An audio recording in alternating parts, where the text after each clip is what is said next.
Okay, everything seems to be working. So, hello everyone, I'm Aarnimetsa from pokerimania.com, and today we are going to do some 9 max turbos. Before this session I had broken all of my settings and started to work on something new. Like Table Ninja 1 is not allowed tool on PokerStars anymore, so I had to recreate some of my settings and now I'm on a complete session lord only kind of setup. So I'm only using session lord to register and only using it for the multi-tabling as well. And it's kind of an experimental setup for me right now. So there might be something interesting going on.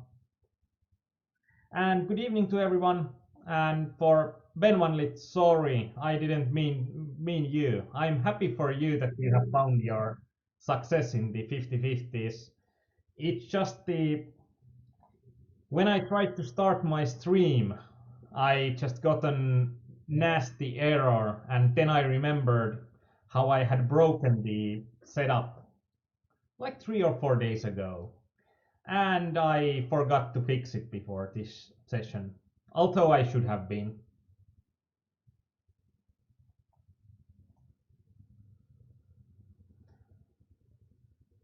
Uh, it's Google Translate is nice in that way. So Grumpy is one of the Snow White. Is it Snow White?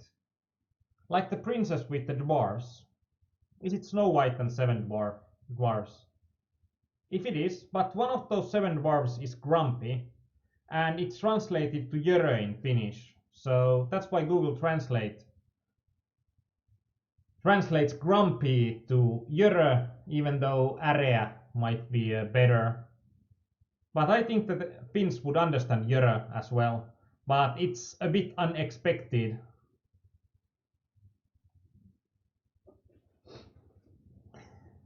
But now as everything should be working, these are 9 max turbos, and this should be quite the regular games. Like if you are thinking about sit and goes, you are thinking about 9 max turbos, because this is the general sit and go. This is the normal of sit and goes. This is where usually a sit and go player has started on.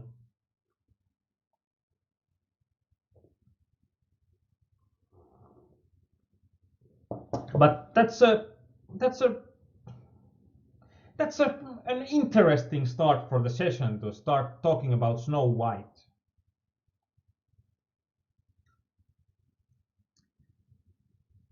And now to think about how the poison apples will affect strategies, or how to explain a poker concept by Snow White terms. Well, first of all, if there seems to be 7 dwarves on a table, it's likely a good game, so that's a game selection advice.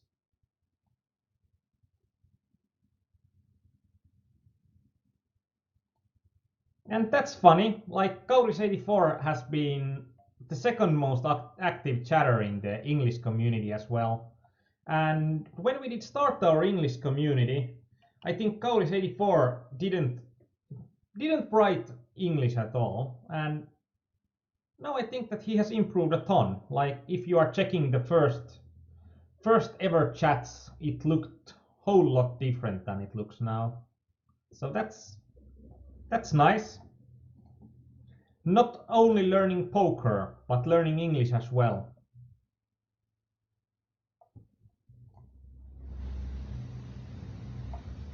And so as I'm now using Session Lord for everything, there are a few new tidbits for. Like in here, I'm having the exact time since the last blind increase, so I can time my. It's more important in hypers to know exactly what's happening.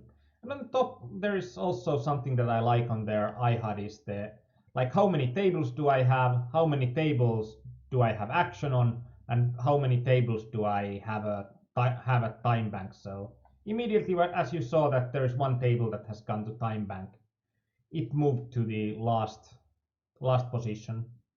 Of course, there's a pot odds calculator as well. I think it might be good in here. It's like I think that I'm quite good calculating pot odds by head or in my head, but it might be useful for also have a calculator there, so it takes one piece of mental strain away.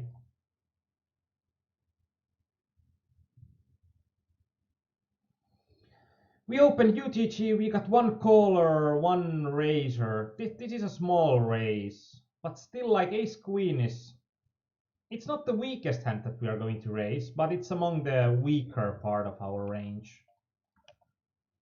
I don't think that when we are getting called and 3-bet, I don't think that ace queen off is going to be profitable. Ace queen suited I would have called for sure, and probably with something like pocket queens or higher I would have gone for a 3-bet. Probably also pocket jacks.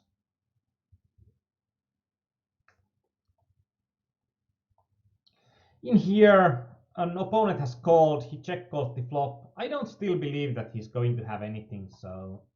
And I think that second barreling here makes a lot of sense, especially as we are having quite a low amount of showdown equity anyways, so we are not risking that much. And PS 2011, welcome. Always speaking about wedding dresses. Well, I hope that it's not about wedding dresses today. Oh, this is great. Our opponent don't bets into us, and we are having the nuts. So this is like easy call, easy call. And our opponent shoved with king 7, so like two pairs, willing to go for broke and be really aggressive about it. That's pretty much like he played pretty perfectly in my viewpoint, since I would probably have like he's getting value out of something like ace jack, ace queen type of hands that I need to call. But if I'm having a weak ace and my opponent overshoves the turn, I think that I'm going to fold. So he's like folding out most of the worst hands and not getting value out of much bigger hands. So yeah, Callion, that's correct. So we should always be correct with our terms. It should be a 4-bet at that situation.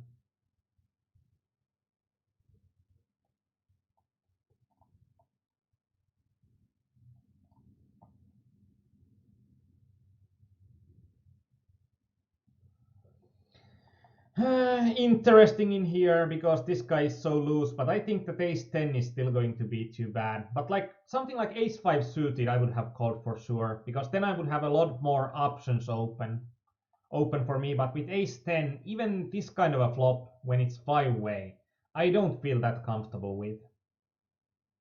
And Danitas includes a good point that it's really good to have pot odds, especially when the pot odds are smart pot odds, so they are taking into account how much you need to call, because that's something that's quite hard to calculate in your head.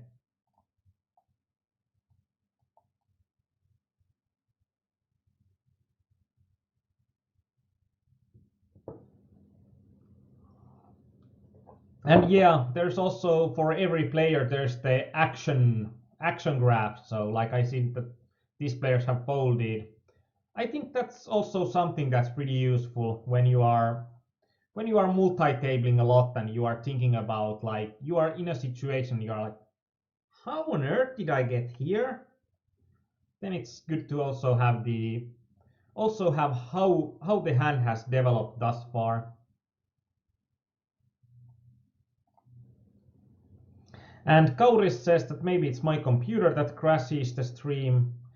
I hope that you don't crash the stream. I can't see any problems on my end, so perhaps someone else could chime in if everything is working or not. Good evening, Virpa. In here we got some great some great opportunities to call when our opponent bet so small and we had an open-ended straight draw. But we didn't get it, so then it's going to be easy to fold. And Neo says that it works good for him, and PS 2011 also says no problems. Thanks, guys. Always easier when you can ask someone that is everything working okay or not. I'm just getting way too good of a pot odds here when I see a min raise and a call before me. Like, this is probably the crappiest hand of them all, but still like 14% pot odds. Like, even though I need to fold here most of the time. And when I'm hitting an 8, I'm not going like, this is going to be awesome.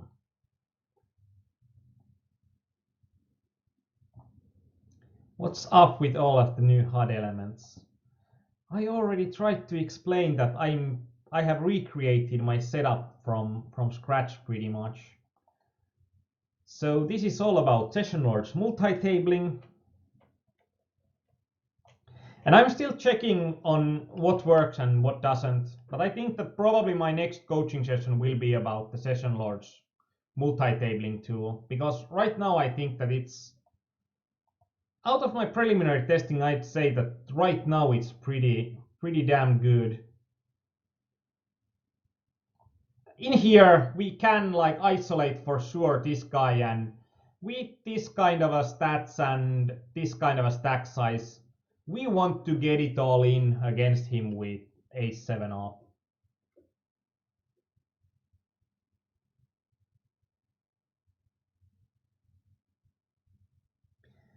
And Caleon says that in 888 poker I seem to be misreading spots way more easily, not noticing someone limping or raising, or when there is no small blind. Sometimes UTG min raise is easy to read as big blind. Yeah, that's something that happens on most of the sites. When there's a UTG min raise and you misread it, then it's like, especially when you are at small blind, or especially when you are at the big blind and you are just noticing like, whoop, whoop, whoop, what's happened now?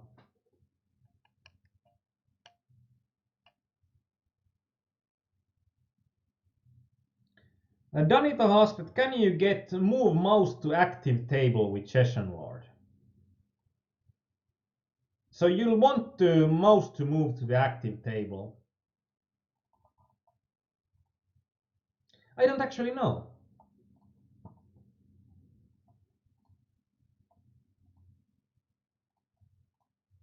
And that's something to think about. I'm probably actually more happier when the mouse doesn't move to the active table.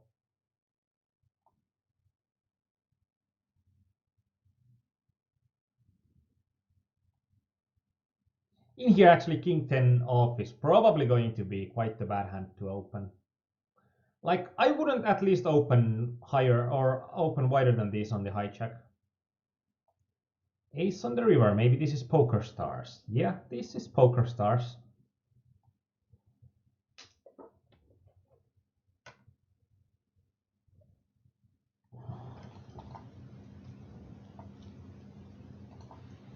And for Caleon, it's for something that when you are starting a new on a new site, I think that it's going to be way more important to play on just that site for a while before trying to add it to your sets and try to like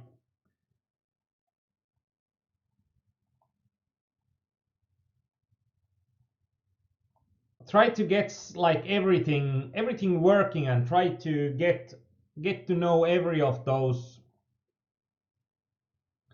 try to work it out and try to get your rhythm going on and try to see your table limits that you are having on another site, and only after that include it into your own games. And I think that it lessens the amounts of misclicks and all the other problems a lot.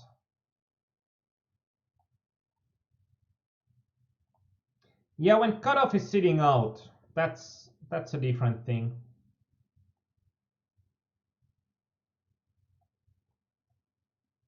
Move mouse to active table, it helps somewhat because then you are always, your mouse is where the action is, and like Table Ninja put it somewhere around here, so then you could pretty quickly do the action and then go to the next table. Like something that when you are tiling, I think one of the key things keeping players from achieving their potential with how many tables they can play is that they are playing on tables that aren't tables that they would need to hurry on. And in here, actually 9-6 off is going to be quite crappy when we are going to have a player that wants to call pretty much all of the flops. Of course, when he's folding a ton on ton post flop, it shouldn't be a problem. It's a problem now when he check raises us.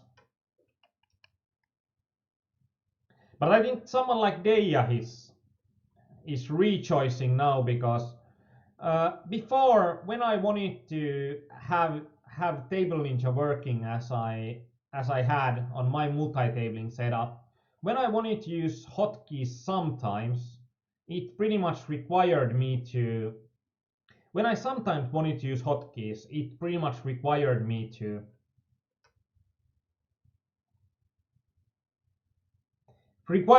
have the move mouse to the active table with it. So. And that's something that if you are like using the active table as the table under mouse, then if you are used to that, then it's like a horrible thing to comprehend.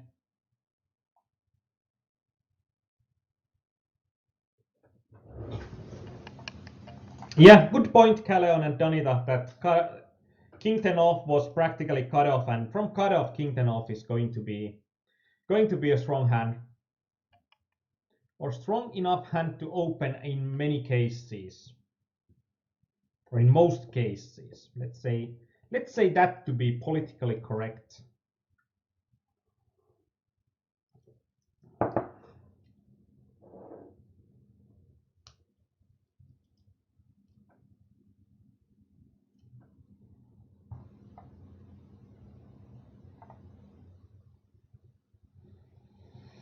In here, if the opponent would have been active, then it would be then we would have an option to ship it as well. In here, we are against Gatsby. If he has an ace, we are going to be pretty screwed, and if not, then we are going to be good most of the time, and there's only like kings and queens, so there's like only 8 cards on the deck that will make it possible for us to fold our pocket jacks. Just like kings are called ace magnets, jacks could be called overcard magnets as well. And another pair of jacks that we did not play correctly. And that's just like, it's pretty much that we could have a counter up here to like count the times that pocket jacks is played incorrectly, and just pipe how many times we have gotten pocket jacks during the session, because it pretty much is a hand that is completely impossible to play correctly.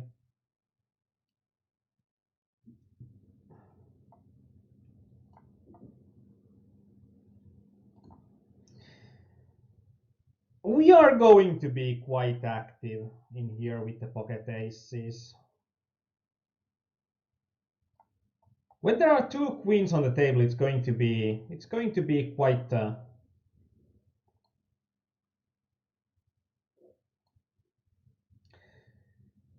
when we are having pocket aces and there are 2 queens, it's going to be quite rare for our opponent to have anything there. And hello Kuplapoika on Twitch chat. Greetings to Tampere.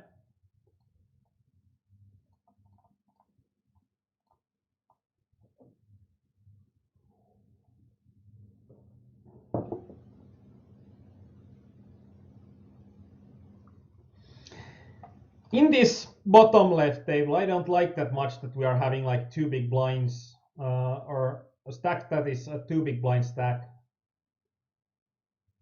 stack when we are having something like Jack 10 suited. Even though Jack 10 suited is a solid hand most of the time, it's not going to be that good of a hand when we are going to get called 100% of the time. But now when UTG raise, it doesn't matter anymore.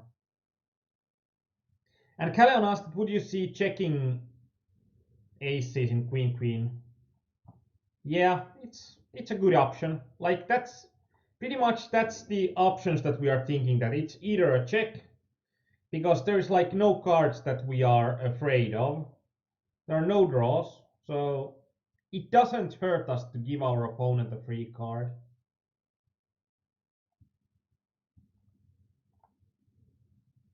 And how would you respond if this 20-8 player would check raise small in flop? Well, it would start with, oh, fuck my life.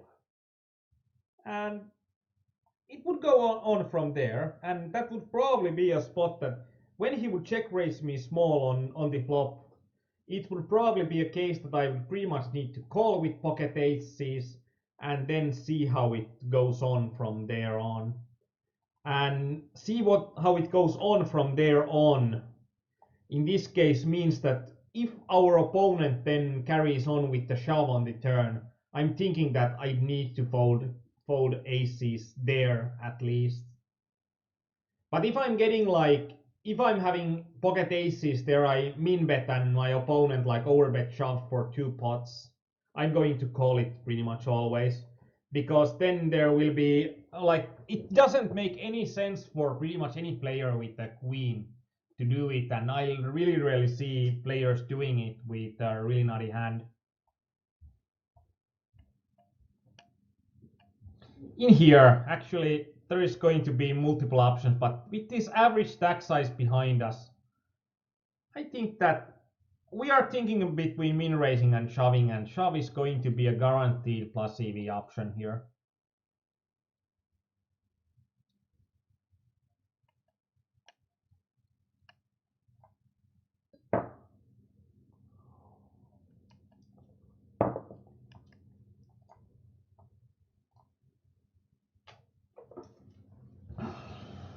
And now Kauris is mad to me.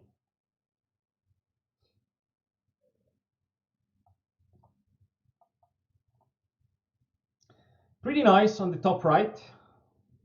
Pretty nice, I'd say.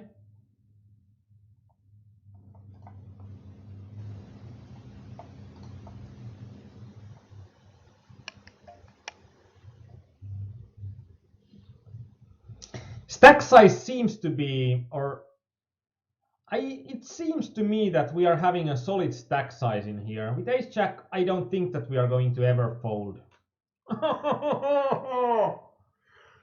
I don't think that we are going to ever fold, but if we are going to fold against something, it's going to be that.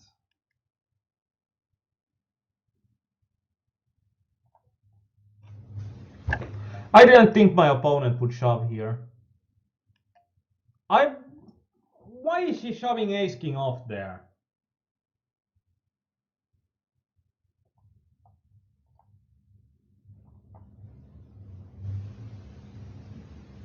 I would pretty much, if he would have min raised, I would have reshoved ace jack off and getting called with a dominated hand, and then my opponent would have laughed all the way to the bank until the turn would have hit and given me a straight. But oh well.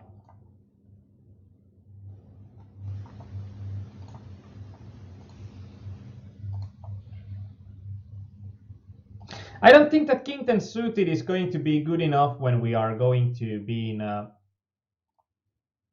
I don't think that king 10 suited is going to be good enough from UTG in that spot.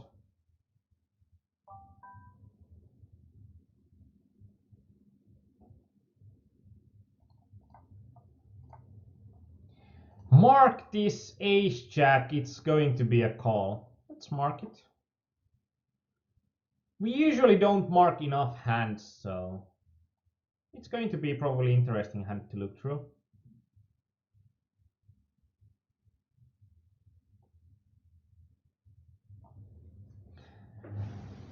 And Calleon said that, like, we are almost never dominated. in the. We are almost never dominated in the ace jack hand. Yeah, but we are like almost always flipping, and we are almost always flipping with something like 48% edge. And I don't think that it's going to be enough.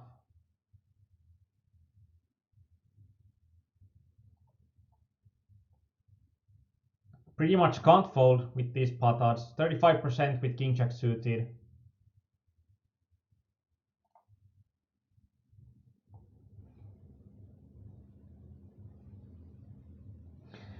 Savius, good evening. What time shows the timer on the right bottom? It shows the time since the blinds have gone up the last time.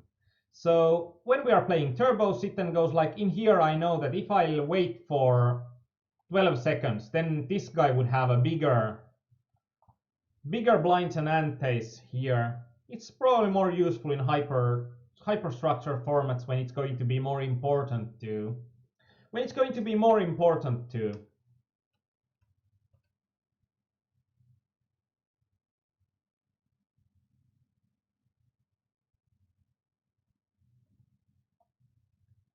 on top right, why do you go for a min raise instead of a shove?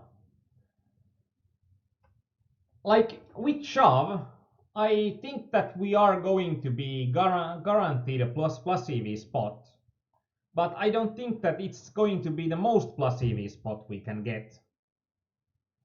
I don't believe that we are going to get 3-bet nearly often enough to discourage us from min raising rather than shoving.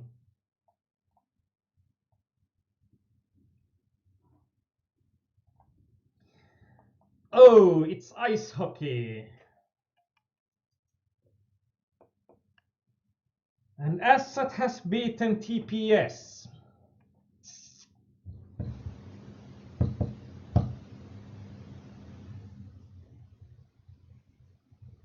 But I think that it's going to be a mistake that if you are just thinking about your hands, that if you are going to think about your different options, and if you are like always when you are finding like this is a plus EV action, and then like not even thinking about any other action after that when you are finding your first plus EV option.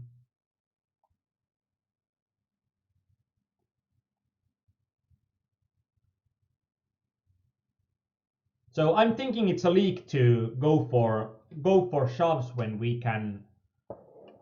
And like even though our opponents would need to be really tight in a situation where we are going to shove against them, the same the same applies also for their risk that they are going to take against us if they are 3-betting, because like with ICM the risk is non-symmetrical.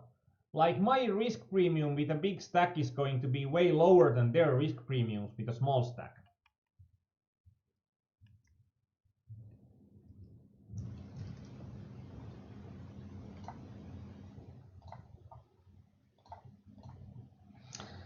Oh, that's crappy that Kauris folded ace queen suited on small blind, but and this guy Jarek has been. This is more like a curiosity call, if anything. Like this guy has shoved a lot from late positions. He has shoved ace king off, but if he's shoving a lot, then there should be also crappy hands included. Then it should be quite the honest range.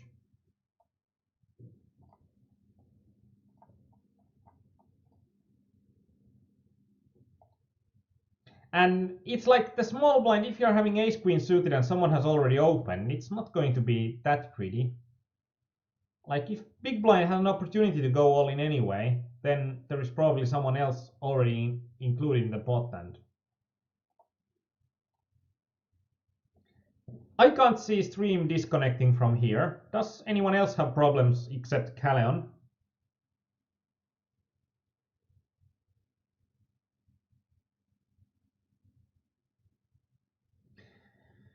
And yeah, there is also like what Virpa said, that sometimes we can get value from a larger or a wider range, and also like the other way around, that we can get value from a wider range, and the other opportunity is also that when we are having a really crappy hand, that we are going to get punished by a lot if we get called.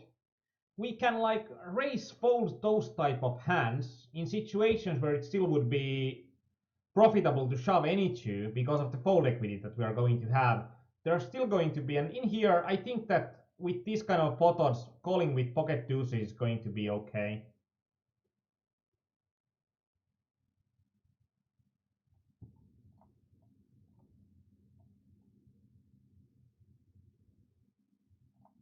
So like actually exactly what Virpa said, that we can, like even in spots where we are going to steal with 100% range, that we could like in general use a wider range.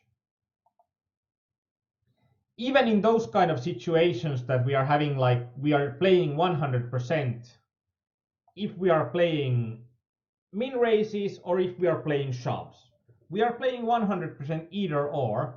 But with min raise, like min raise fold, we might lose less with the weakest hands than we would lose if we are shoving those weakest hands. Or it's going to be like more plus EV. Like even when we are going to get 3-bet probably more often than we are, even if we are getting 3-bet more often than we are getting called if we shove. Did it make any sense? Like it's plus EV, but it's more plus EV in the case of in here. Even though Dr. Sharney seems to be an aggressive guy, I think that that's a spot that he shouldn't be 3-betting that much in general.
On the bottom right, there's an interesting spot. I think that this guy's range is going to be too tight for us to be shoving over the top here.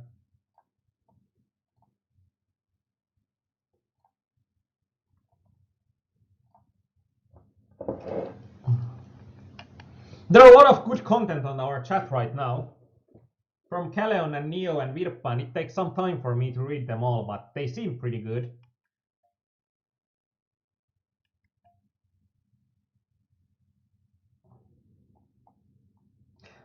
Kaleon pretty much explained on like how do we adjust in different kind of situations, and it depends on our opponents. So like the basic way how I believe that we should build our ranges is going to be that the basic team is going to have like min raise call, min raise fold, polarized ranges, shove ranges, and there might be after or like post the min raise fold range, there will be also probably a fold range. So there are going to be like 4 ranges, and depending on our opponents and depending on the situation that's going on, it might be that any one of these ranges can be eliminated. Like might be that we are having opponents that are going to call too wide, that would eliminate the, like they would call shoves too wide, that would eliminate the min raise call ranges pretty much. Or like we are having a situation that's profitable to play with any 2 cards, so then it's also going to be a situation where we are going to eliminate the open fold range completely. And the ranges, they're going to like, if we are going to have a situation like that, the shove range can also disappear completely.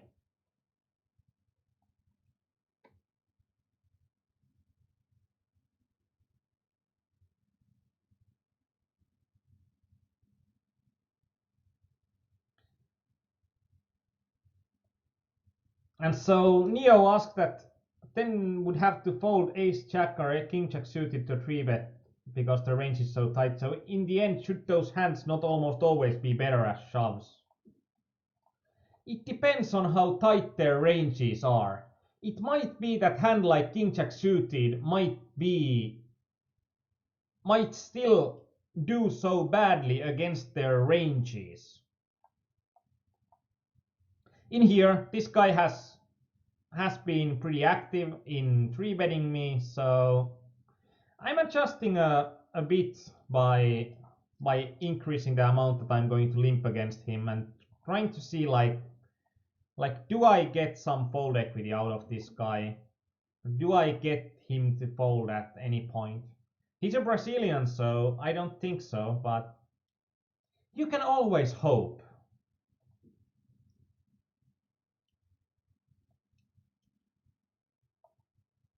Ace-9 off in bottom right seems to be quite close. It's already gone.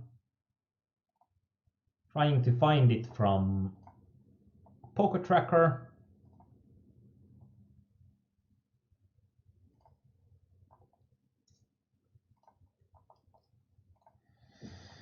I did break something. Usually that's nothing new. Usually I'm breaking stuff in with such a high productivity that you might even think that that's going to be my job, breaking something.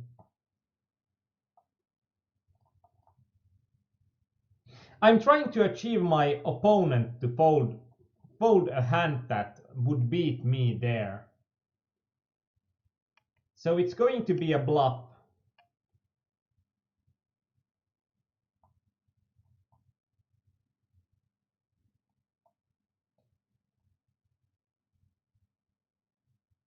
And it depends on the opponent on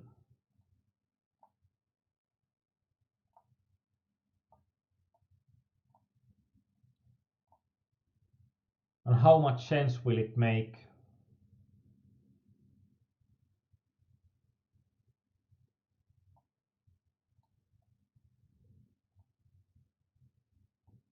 And yeah, like Virpa said, that having min raise, call, fold, shove ranges make us harder to play against. If you are only shoving, folding, you are going to be easier to play against.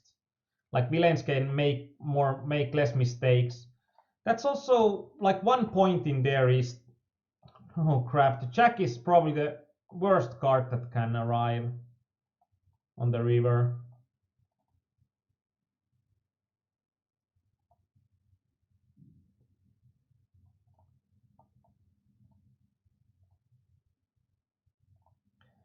This is going to be a hate call. Like, I hate my life here, but I'm still going to call because my hand is going to be way too strong here.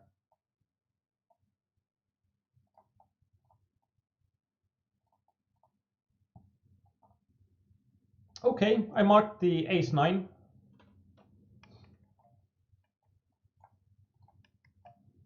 Now the ace arrived on the turn already, so it's not always arriving on the river. And Calleon said, I doubt really anything better folds from such a villain. Might be a pessimistic view. I think that when he's having like a bottom two, or when he's pairing a mid pair or worse, they might still be folding on the river. That's what I'm thinking there.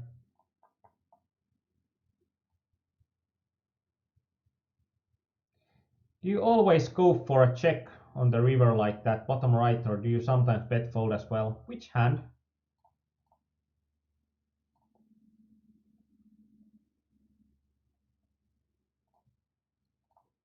Like if it's the hand where we had the... In general, I think that going for a check is slightly better here. Going for a bet fold is also... It's just like when we bet, what do we want to achieve with it there? Like then we are just losing more against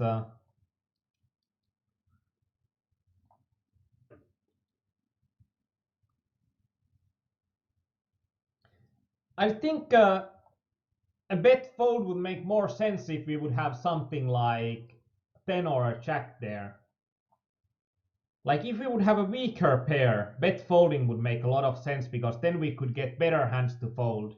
But a strong hand as we did have there, I'm thinking with a strong hand as we did have there, checking is going to be almost always better.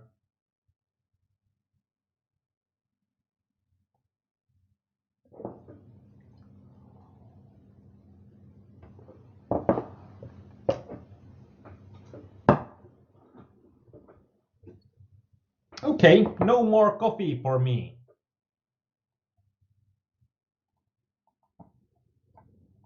And then I can't hit the max buttons.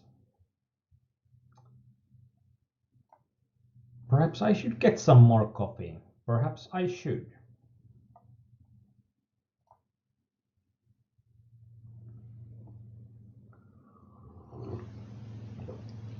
King queen off would be nice to flat call in upper right versus button.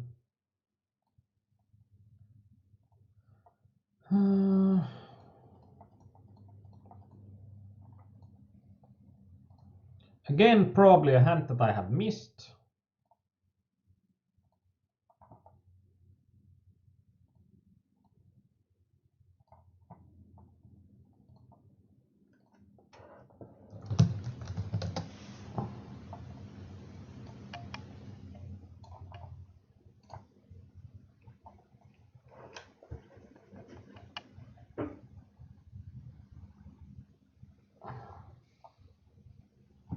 I agree with Galeon there that villain would need to hero call plenty of weaker paired hands.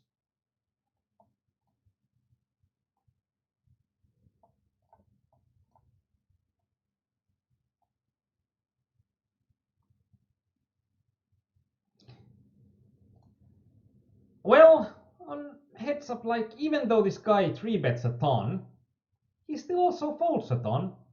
Like if he only 3-bets or fold, 3-bet shoves or folds, it's going to be quite an awesome idea for me to play quite a few hands against him.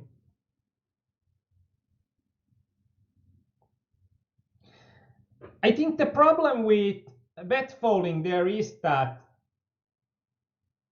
it's we are not going to price our showdown because all of the hands our opponent could raise there are going to be hands that are the hands that our opponent could raise there are hands that are going to be nuts or close to the nuts. In a way, it would be better if it would be like 4 to a straight and then 3 to a flush type of table. Then a blocker bet might make more sense to do a small blocker bet because then the straights would need to be thinking about before they are betting that am I going to be against a flush here?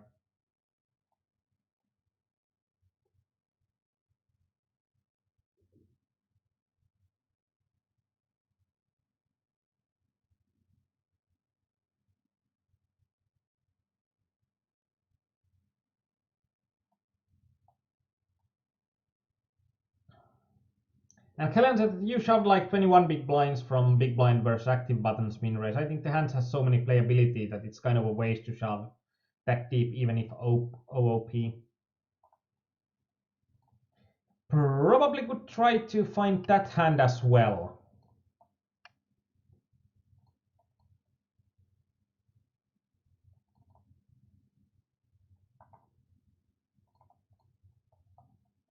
I think I found it.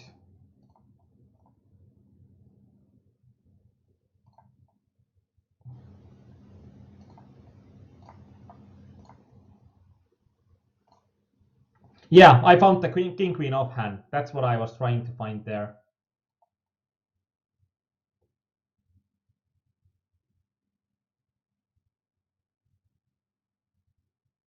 But like Virpa said, that that's in general like when we could price our showdown better. But then it would, I think, then it would require a situation which would, then it would require a bit of a different situation.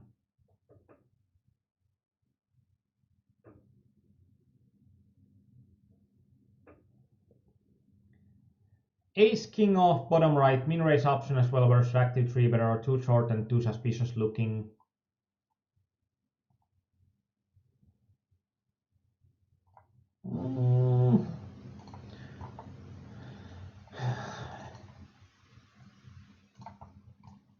Trying to find the hand.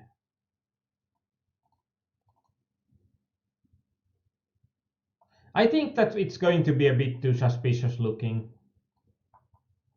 But min raising would be an option. I think that it could be an okay option, and it would probably be a better option if we are having something like, let's say 4.4k or something in that spot.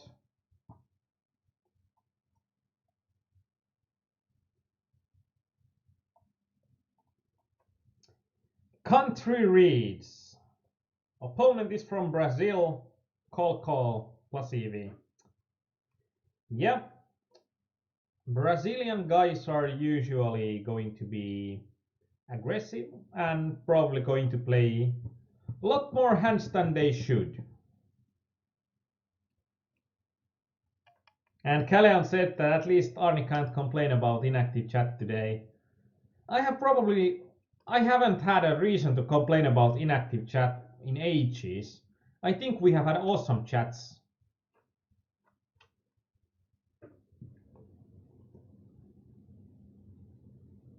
It's actually quite nice when I was editing my new, what it's called, when I was editing my new layout. I noticed that if I'm just increasing the height by 1 pixel, then I can get a bit bigger. Then I can get a bit bigger stack size amounts, and it's like, it's only like 1 pixel. It's not a big amount, but it makes a huge difference in my opinion on how good does it look to look on the tables. If this guy hadn't been such an aggressive guy, then this would be a really excellent spot to min raise.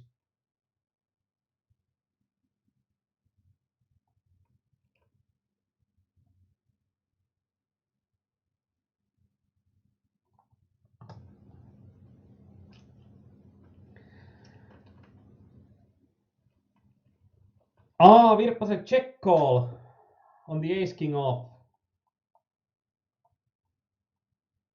Yeah, check like limp calling, like it's going to be a limp there with ace king when we are in the small blind.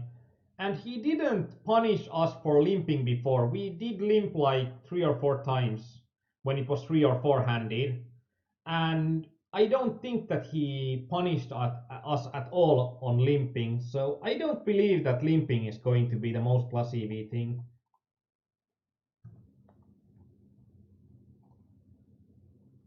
Danita said that increase table size, get a bigger stack. Like, get a bigger stack numbers. Like, when you are multi-tabling, one of the most profitable things you can do is to have everything as readable as possible. Like, having a slightly bigger font size here probably makes a difference when you are trying to, like, you are just glancing and trying to find the what kind of situation am I in, what kind of stack size do I have on my opponents here.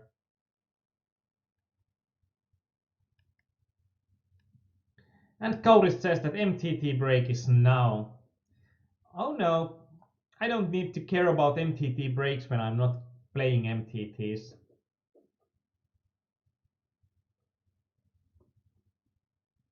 And Virpa, okay, it might be a bit challenging because like right now we are chatting probably on 3 different hands at the same time by 5 different guys. It's going to require some thought to get to the same hand.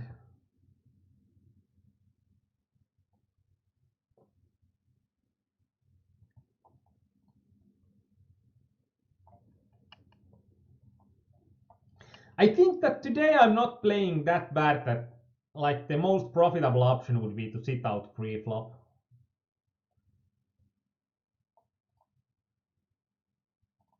But as I'm testing a new way to grind, then I'm thinking that it's going to probably be a bit better to keep the stakes low for today. So if I need to be quick on some spot, then I can have the option. I'm thinking about going for a no. I was thinking about going for a slight multi-tabling session, but actually right now I could increase the table amount to something like 8 and then play those out and see how much time would we have there. That's actually a good idea.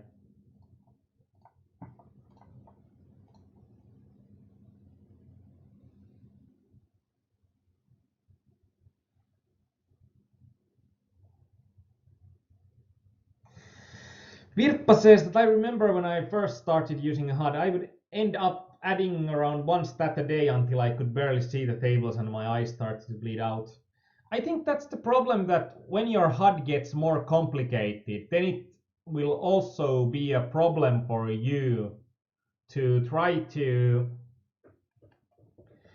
see the stats. And that's something that I think that it's going to that is going to be a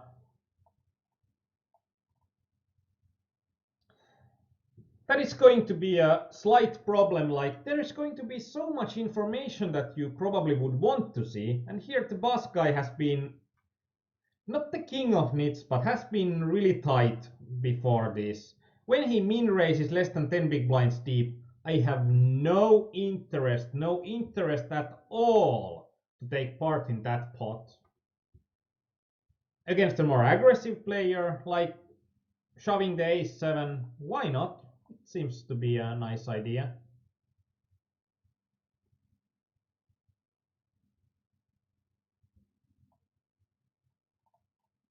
But for something like a HUD, I think that the principle of a living HUD is going to be the most important thing. That, like, don't add multiple stats a week. Like, if you start with a really easy HUD, like VPIP PFR, the amount of hands that there is in your HUD is going to be enough to start.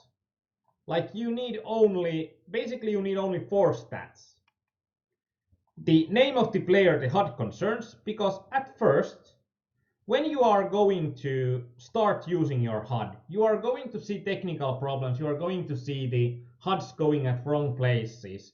You want to get rid of those. Then the amount of hands, VPIP, PFR, start building from there, never add more than 1 stat a week.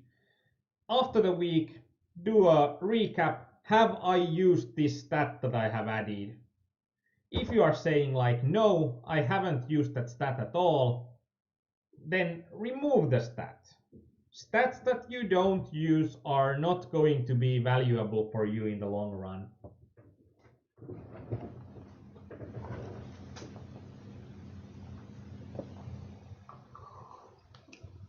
And for something like reading a HUD, there are no shortcuts. Like, you can copy my complete HUD. The stats are up there.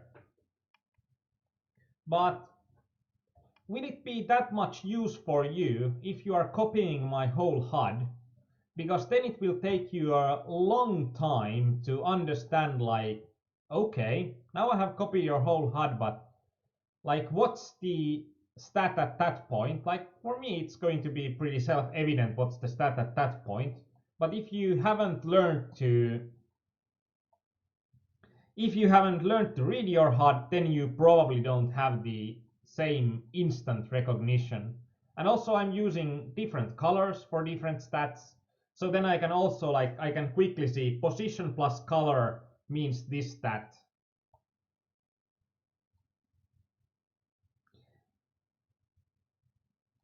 I thought about different options there. Like, it depends. If we are at really low stakes, then it's going to be profitable to just limp it and go for a set mine. Going for a race with that stack depth, it's also going to be slightly profitable. Probably should have raced there on average.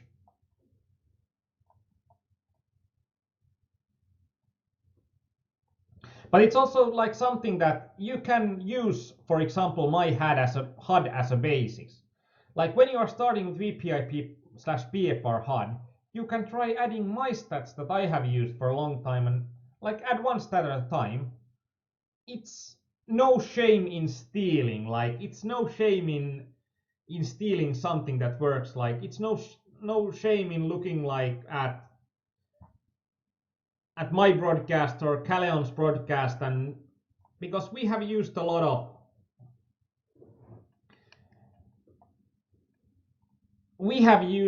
of time creating the stats and creating the HUDs.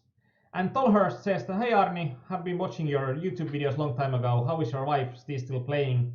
She's watching and she's probably moderating the chat right now, so she's still playing poker. Everything is fine.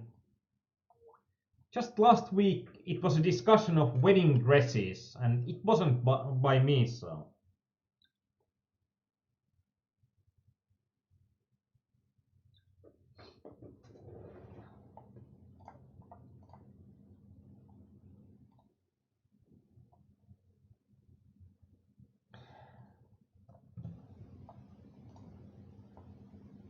Some bots making those Twitch comments, yeah.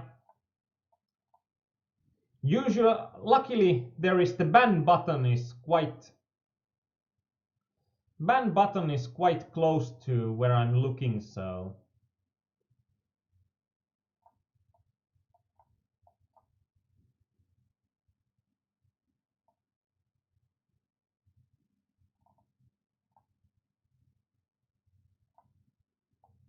It's quite easy to remove those comments.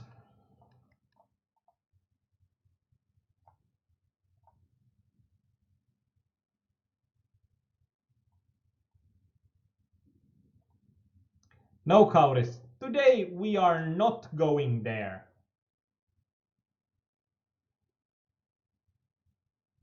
Today we are not going there. When our opponent just bets 60 chips, it's going to be plus EV for us to draw for our flush. Unfortunately, we didn't hit it, so he bet the turn with a 3. In a way, that's awesome.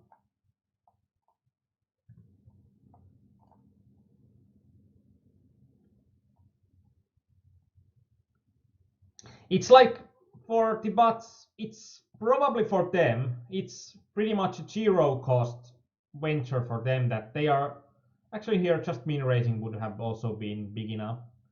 But like, there are probably a bot that makes a ton of accounts, then there's another bot that just posts for every channel they can. And they are going to run like probably pretty close to zero cost. So it's going to be like they don't need a lot of people clicking those links, even if the links are going to be complete crap. It's pretty much the same idea than with spammers. And in a way, like Twitch would probably be better off if they would require people to also watch the stream to chat. But the chats are pretty detached from the video streams, so that's why there are bots that are making those comments.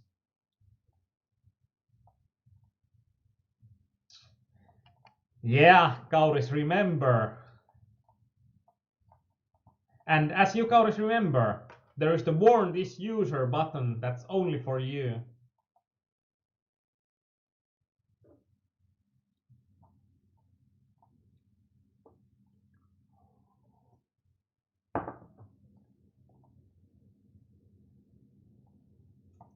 Hate my life with a straight here.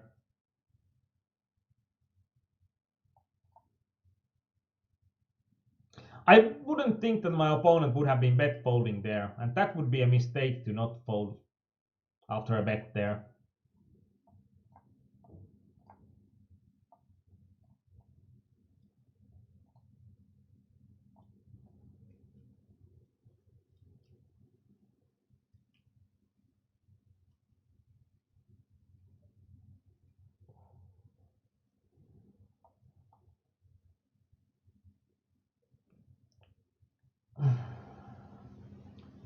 Really nasty. Really nasty situation all in all.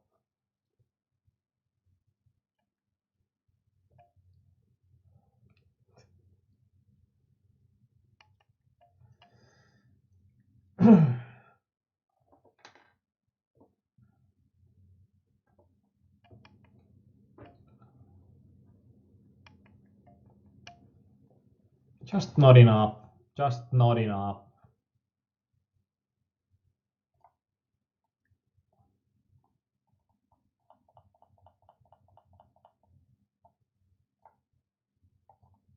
And Kauris, it doesn't matter how big of a user you are, the ban button is the same size for everyone.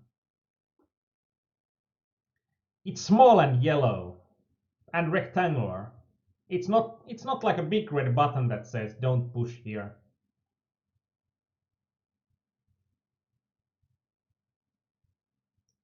And Callian said that I would probably have actually shoved the river in ace king hand.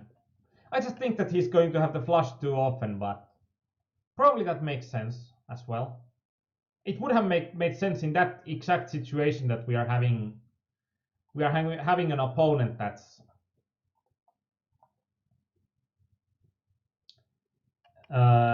looks like a really random player that's playing on a mobile phone. So actually, probably it would be better to shove that. So.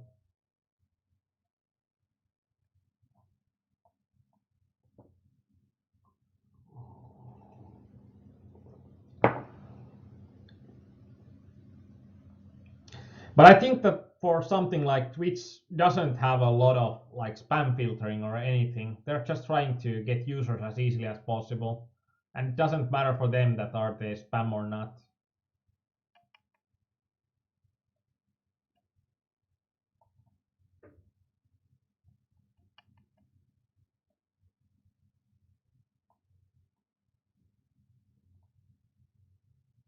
As I said. As I said that like 10 seconds after that there is a spam user, so what do you know?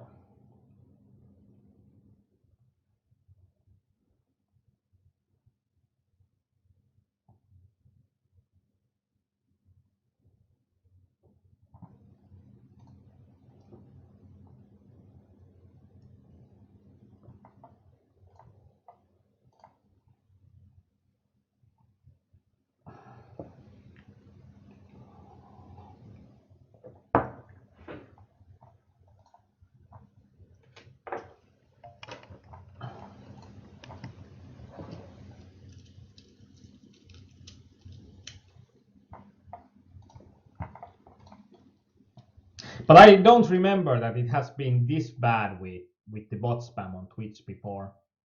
Like that was the 4th banned bot today. Usually there's like 1 or 2, but not 4.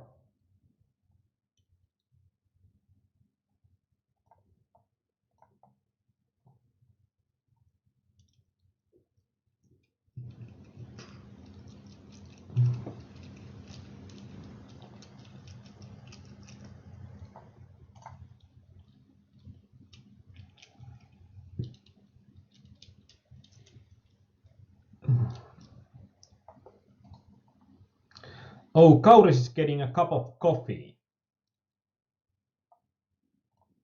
Cup of coffee is almost always awesome.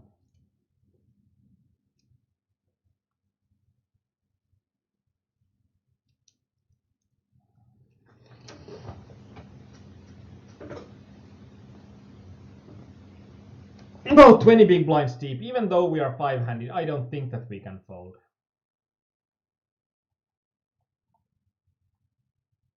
And I think that there are a lot of worse hands than ace-king that our opponent can shove there.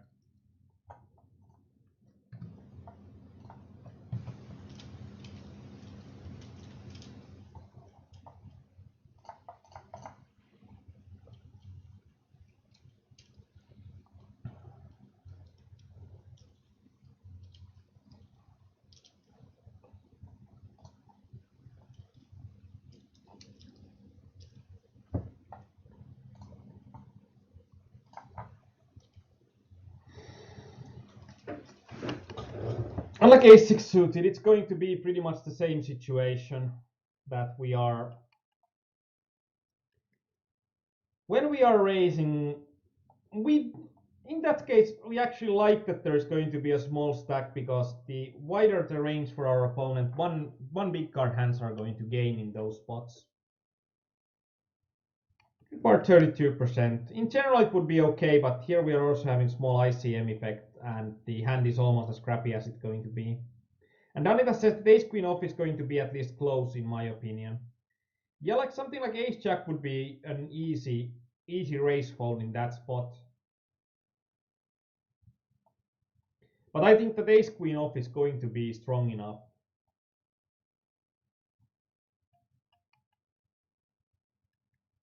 Strong enough against an average player in that spot.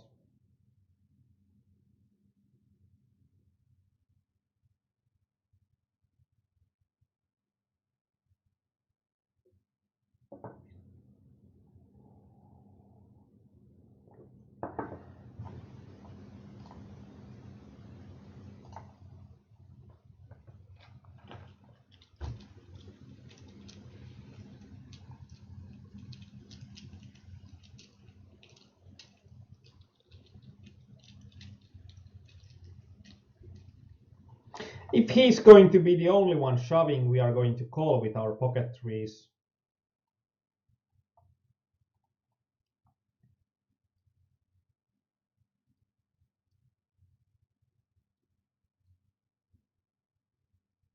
But he's not the only one. That's a bit sad, but then that's not that sad when we can see that it's 7s against 9s.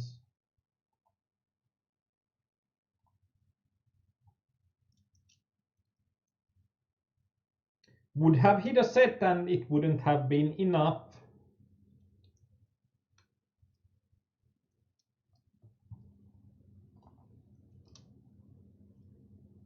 Maybe mark the ace queen. We could.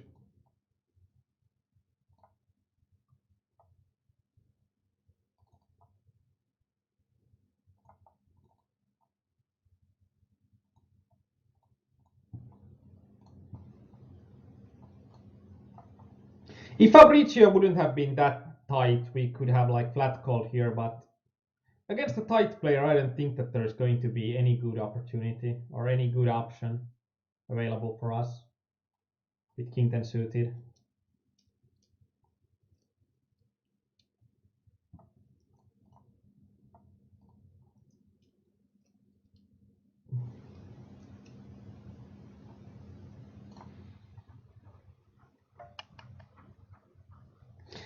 depends on the range that, like, if we are going to get, even though we are going to need to risk our whole stack, I still think that going for a plus EV option is going to be the best equity option, or like going for a best equity option is going to be the option that I would take there anyways. I think that most of the time when people are saying that we can get a better spot later on, it's going to be pretty much cheating yourself in that spot.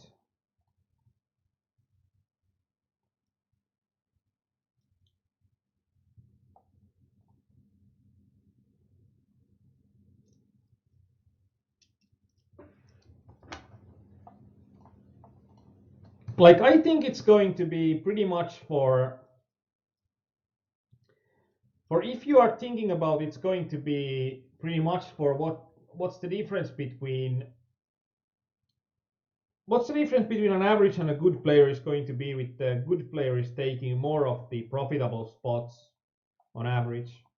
There will be some situations where it is going to be useful for where it's going to be useful to fold in a spot where it's going to be really close to break even, and you are going to risk your whole stack, so you're going to risk elimination. But in general, ICM also, ICM will take it into account that your elimination is going to be a horrible situation.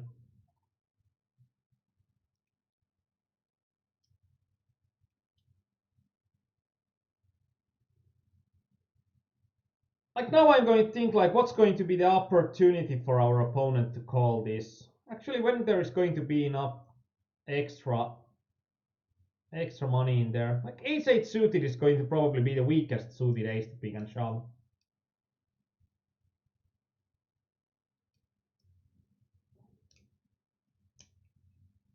But like, Danita, I understand you that it's going to be, in a way, if it's going to be a, let's say that if it's going to be less than 0.05 difference between calling or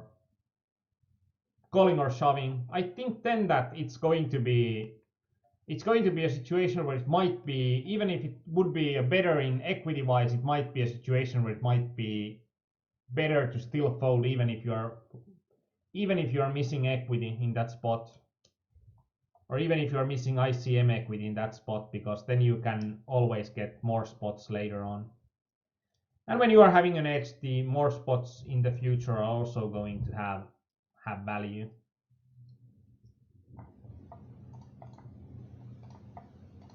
But it's not something that's easily calculated on how much value your future spots are going to have. Or I think it's actually going to be something that's really, really hard to calculate. Are you winning or losing this evening? I don't know. I think that it probably depends on how these last 4 games are going. But if I had to guess, I'm losing at this point. I have gotten like probably 2 second places, but I don't think that I have won a single game today yet.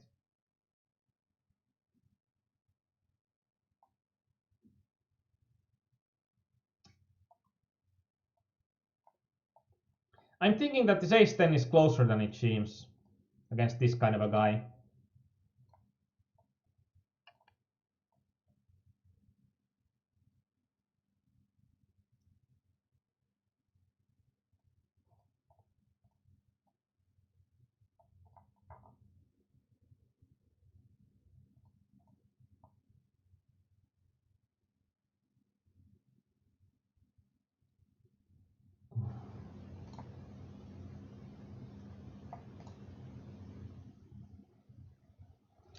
What about the pocket threes hand you are thinking about calling? Sure, it was 7 away, so ICM penalty is going to be smaller, but those small pocket pair calls are still a little leaky.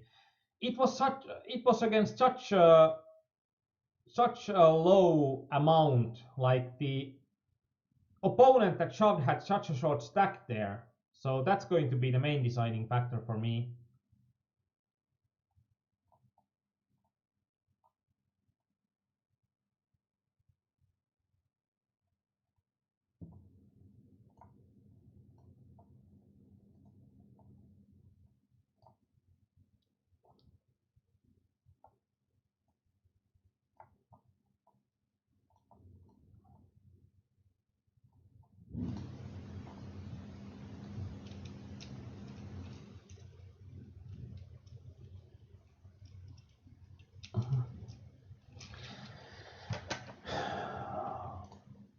Oh wow, probably should mark the pocket trees as well then.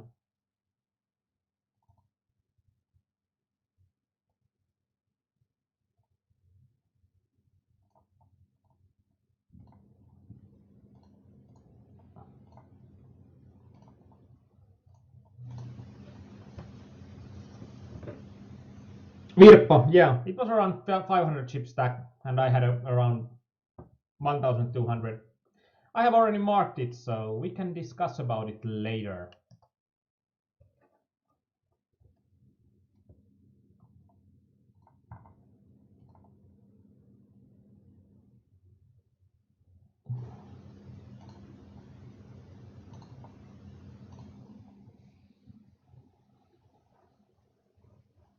Another so nasty situation, like if he opens something like 340 chips, then it's going to be a call, but not like Virpa. Yeah, we are not going to overcall that for sure. That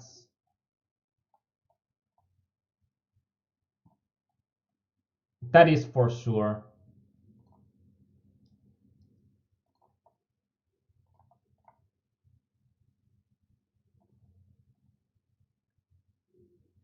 Queen 8 suited close to a shove in bottom table. Yeah, it was close, but I think that it's not going to be good enough. I think that it's going to be something like Queen 10 suited is going to be a shove for sure here. But I think Queen 8 suited is not going to be a good shove on average.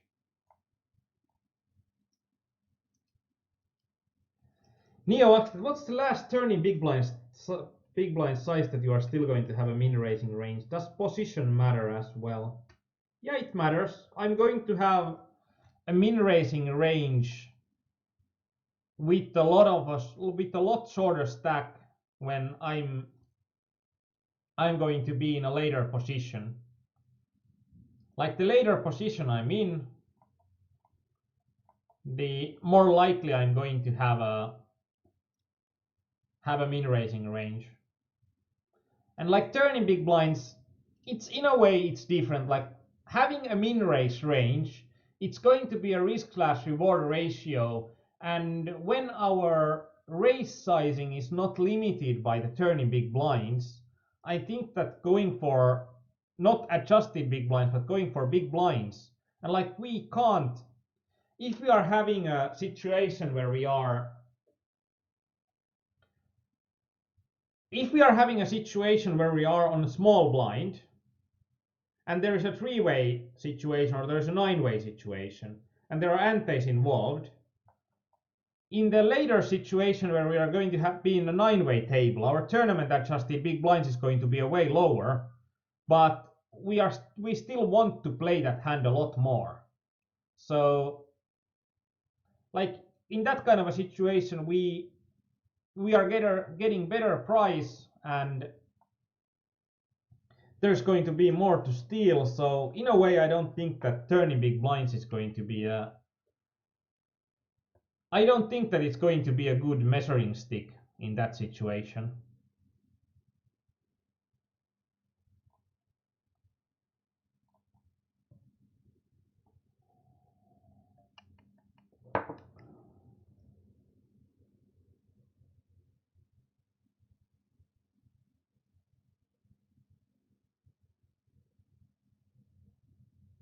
And yes, Caleon says that in a reg heavy table, we can do some min rating from early positions, even with 10 big blinds. If we are having some ace XO that's not good enough to shove and it's reasonable, and that's also because if you are in a reg heavy table, then we are going to be in a situation where we are probably going to be given a lot of respect by the virtue of our position. But if we are playing like these $3.5 games, I don't think that we are going to get a lot more respect by the virtue that we are on UTG compared to if we are from on the button. I don't think that people are going to adjust enough. 7 deuce off seems like a great hand. Let's shove it.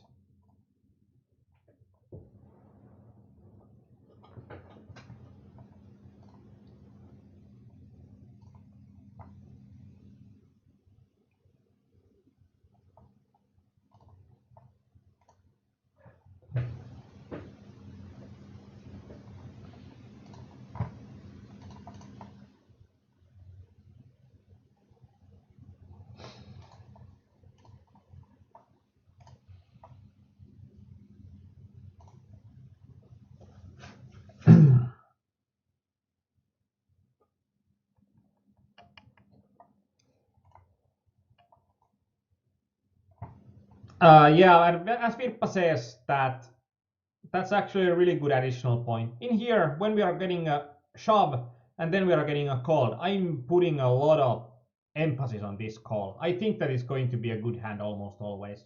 And it's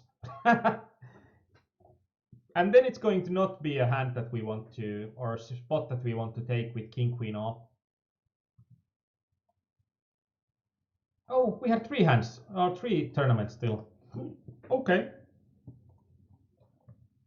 I thought that we are only having two games left.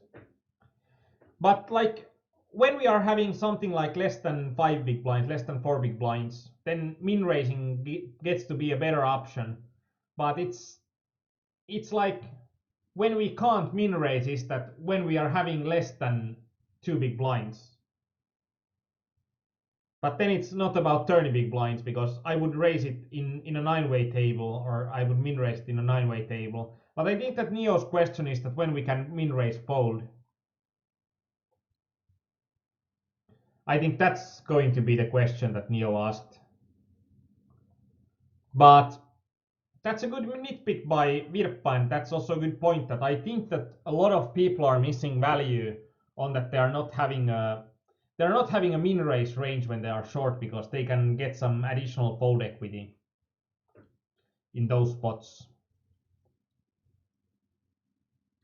And as Kaleon says, good hand is a relative term. If we are having a situation where shoving any two cards is profitable, deuce 7 off is going to be a good hand.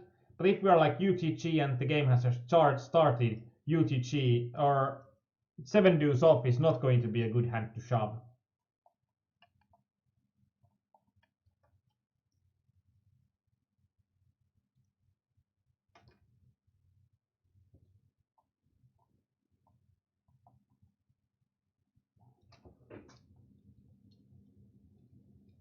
But like min raise fold, I think that when we are about, let's say the absolute minimum is probably around 6 big blinds, because there will be a situation that opponents are just going to play so absurdly tight against all races that there will be like, think about situation with the king of nits, and in those situations it might make a lot of sense to min raise fold even with a really short stack size.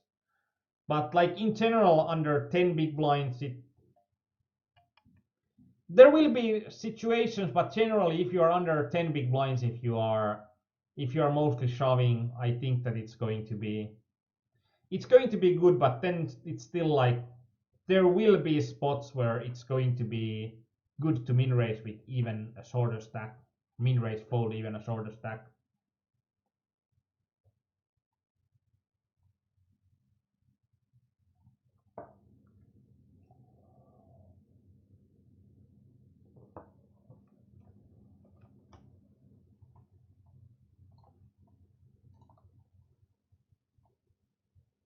Top right, would a non all-in be better?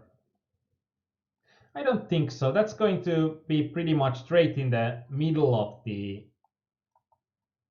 It's going to be pretty much straight in the middle of my ranges there. Now shoving jack nines off cutoff. Which table?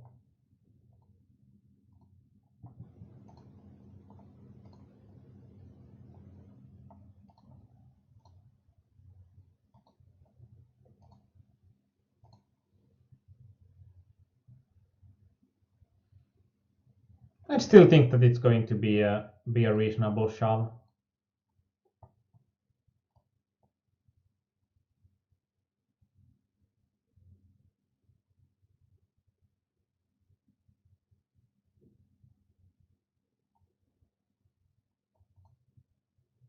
Oh well, let's mark it.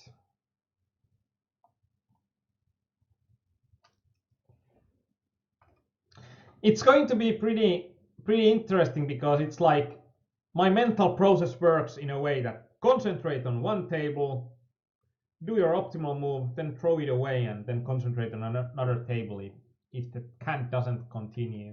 If it does continue, then I might put into my mind that I am against like a lady on button and I have min raised there. But if I just like do an action and it doesn't matter anymore, I try to throw it out of my head as quickly as possible.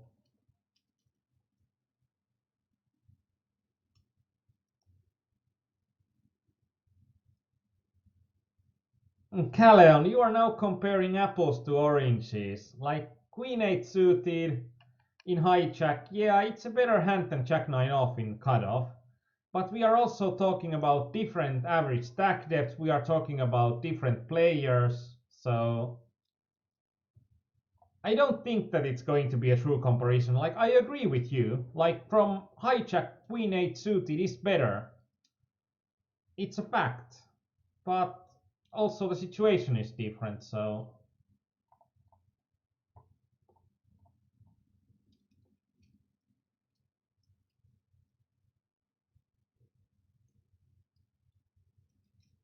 and Virpa, in those situations that if we are having in heads-up situations, I think that against most opponents, I think that on most opponents that you would want to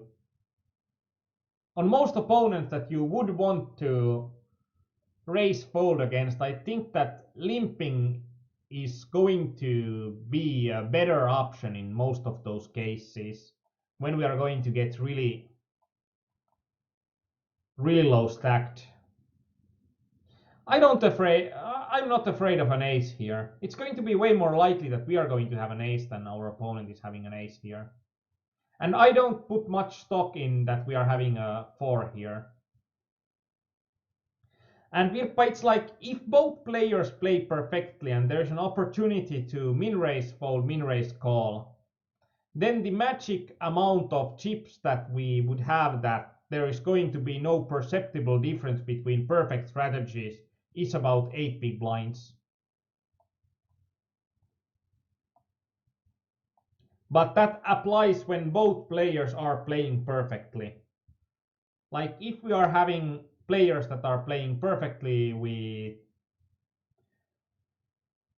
in a min raise 3-bet toy game and shove or fold game, then the ranges will converge at around 8 big blinds.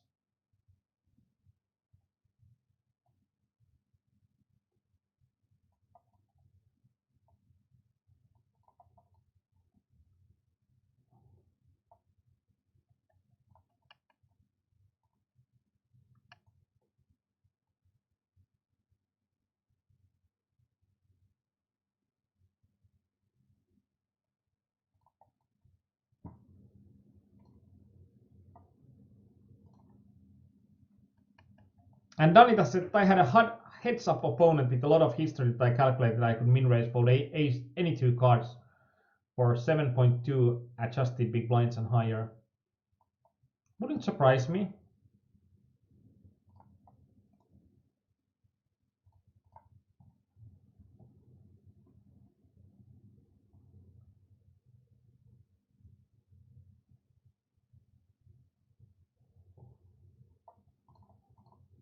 In here, we have had quite the wild ride.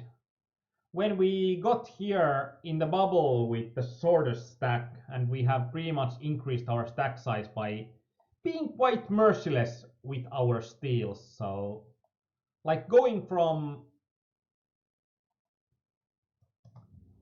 I think that's going from something like not showing our hand a lot, but we have still gone from a really small stack size to a quite a nice stack size.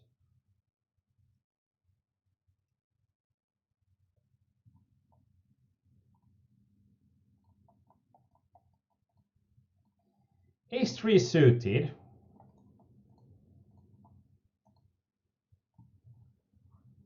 Like, would it not be better to leave like 1 or 2 big blinds behind instead of shoving top right? No.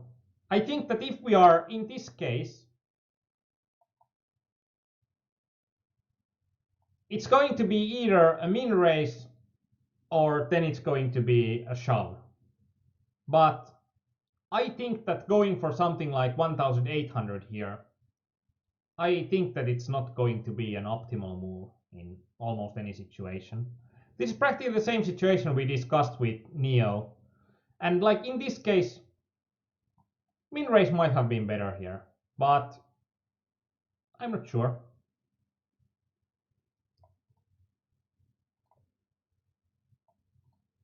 And like 1000 chips is going to be way better in here than going for like leaving one or two big blinds behind.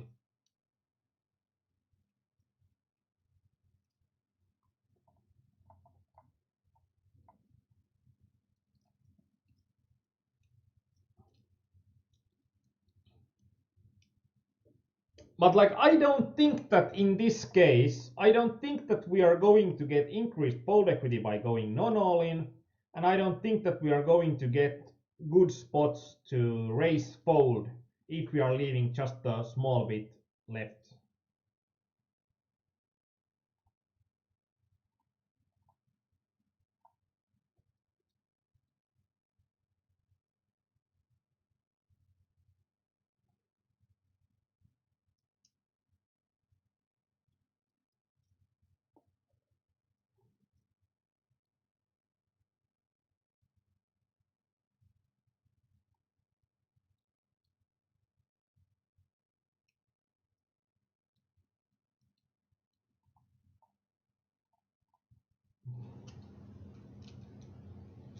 I'm thinking that sizing it, if we are thinking about that we want to leave ourselves an option to min raise fold or raise fold, I'm thinking that it's going to be a mistake to size it any higher than a min raise.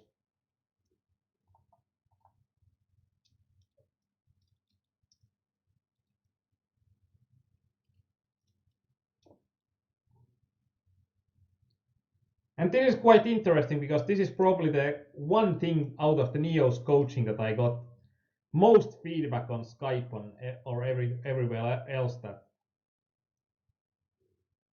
I do this.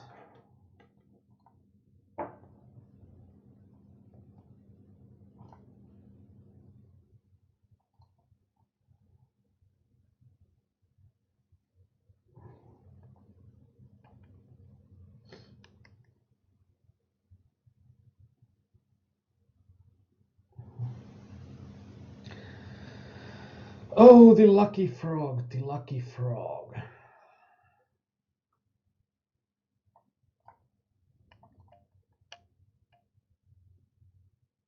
If Marcelo is like 60% or higher, this is going to be a great call. Now we know that he's 60% or higher for sure.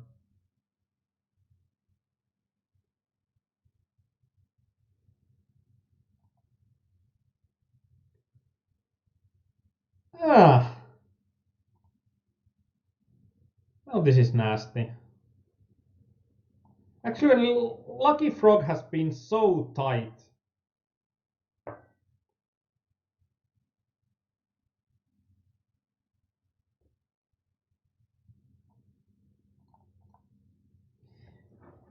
And Danita, you have said it before, when win raising we might have to fold against only one player.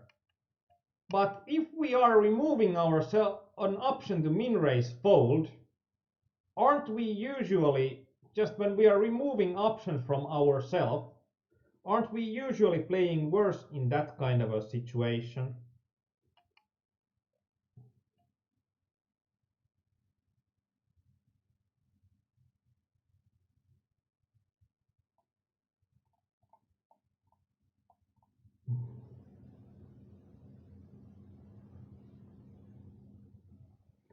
And it's also like how you are going to telegraph on other opponent that you are not going to fold against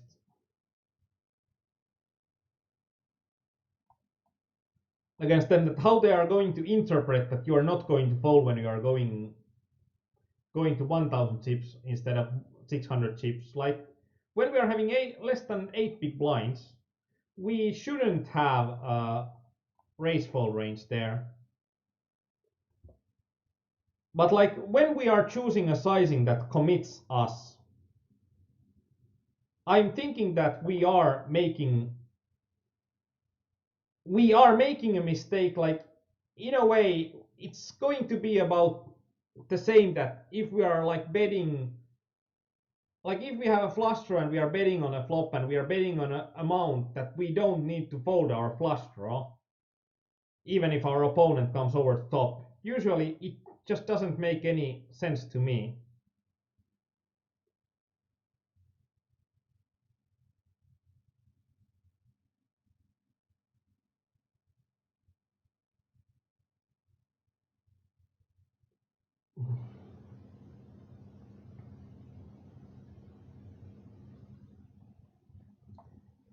For Neo, for you doing something also with pocket aces,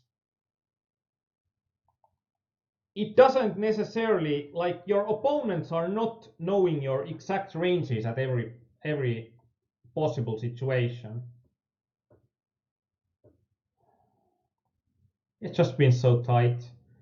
Like even if you are doing something with also aces, your opponents don't know it, and it's in a way it's an interesting situation to look at, like if it's going to be like, are you having more or less fold equity if you are going almost all in than if you are going completely all in? And I don't actually know the answer to that question.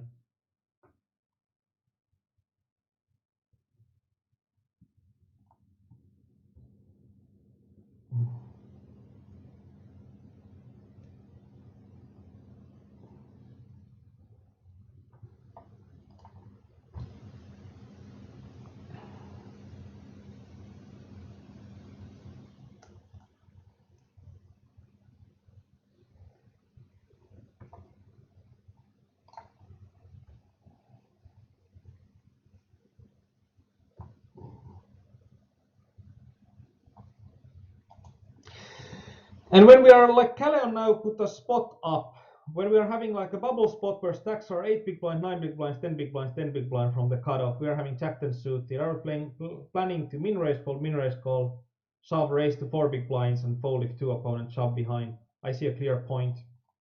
Well, what's the clear point? I can't see the clear point.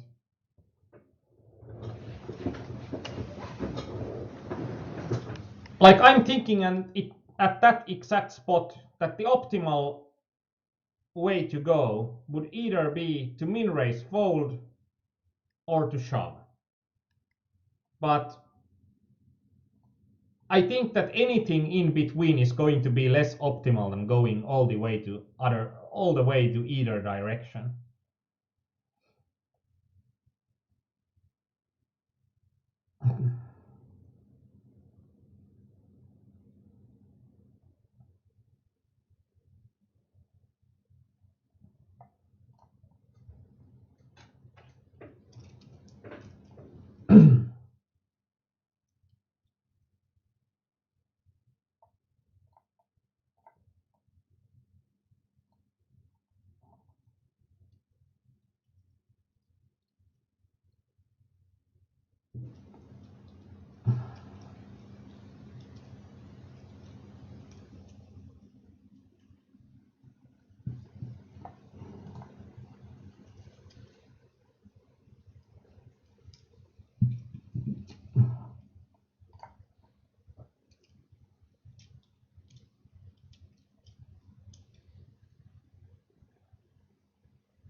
This is going to be a really crappy situation.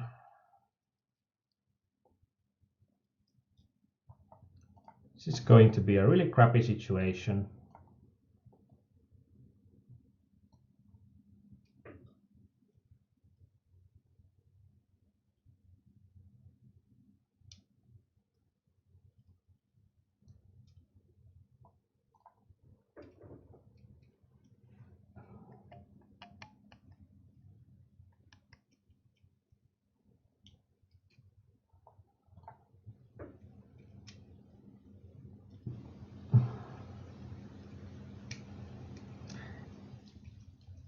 The problem with Hold'em Resources Calculator in that point is that Hold'em Resources Calculator is going to calculate the situation in a way that we are always going to, that all the players are going to know each other's ranges perfectly.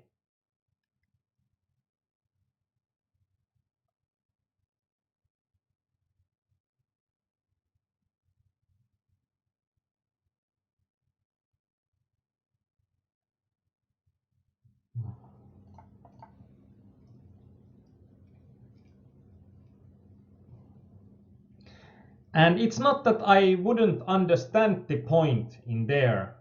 I just think that it's almost never going to be the most profitable. It's, or let's put it like I think it is, that it's practically never going to be the most profitable situation. So that's the my main beef in here. Like, I understand what you are trying to do with it, but I'm not convinced that it would be the best way to do it.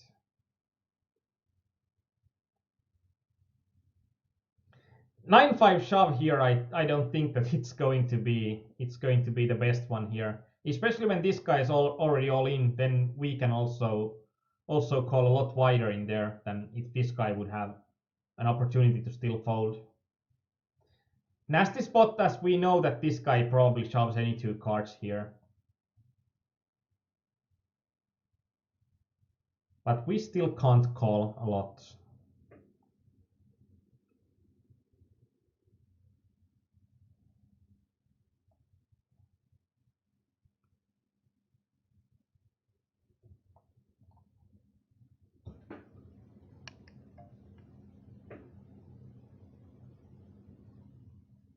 Like, that's going to be a good starting point to go through Hold'em Resources Calculator, to go through what happens in a certain spot. But then we would only also require data on what on average happens to our opponent's ranges.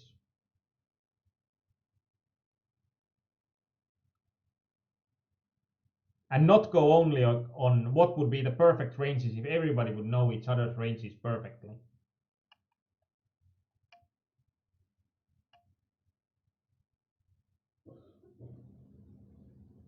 But if we are going to leave space for, if we are going to, like, we don't want to fold against one guy, I'm thinking that then it's still going to be the smallest possible bet size that we think that we can get away from, like going for like one or two big blinds less than shove. I think that makes almost absolutely no sense. Like when Calleon says that going for like 4 big blinds out of 8 big blinds, that makes a lot more intuitive sense.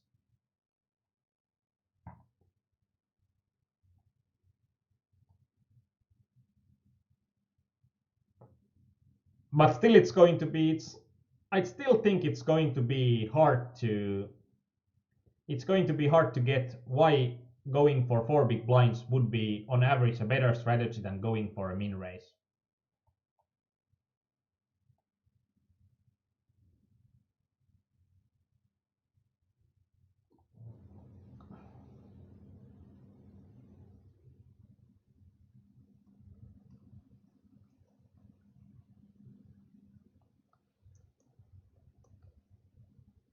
But it's going to be a spot where it's going to be interesting to see like the different options.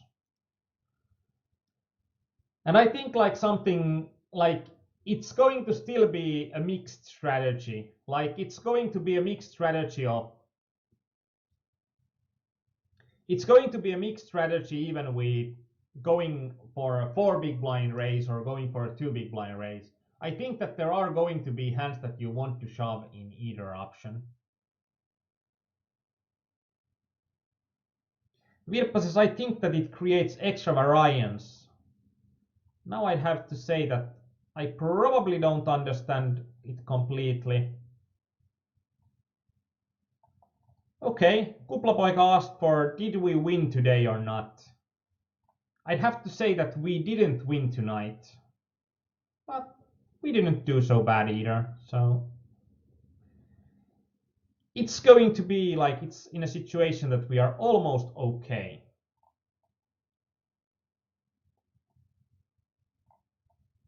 And then we are going to have, actually, if I'm having marked hands here, we are having 6 marked hands today. Let's see what happens in each one of those. And then let's guess why they are here.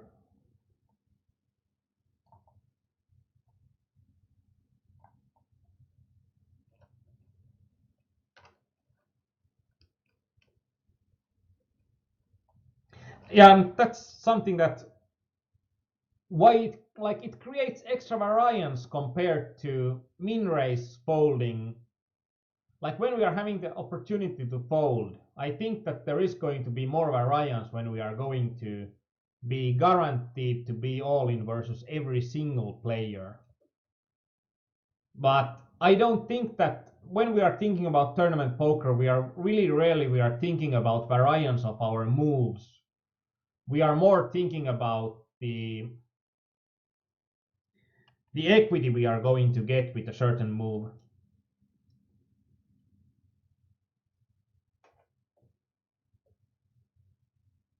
And we end up in more bubble spots if we are going to play for our tournament lives, but we are also going to end up with more second and first place spots. Okay, this was the hand that Kauris says that we need to call. So this is pretty simple hand. And it's like, even when we are thinking that like it's going to be 60 to 120 hand, so we'd probably want to be min raising some part of our range here. Yeah, we might want to, but if our opponent shoves, it doesn't give us any options.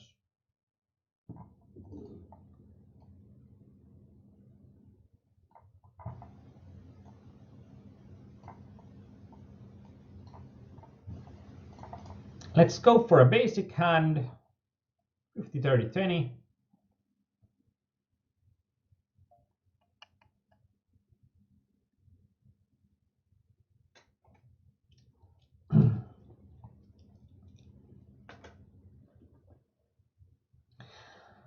Okay, so here, if Jarek would shove every hand that he plays, if he would shove those, then we are going to be in a situation where ace-jack off is going to be slightly profitable as a call.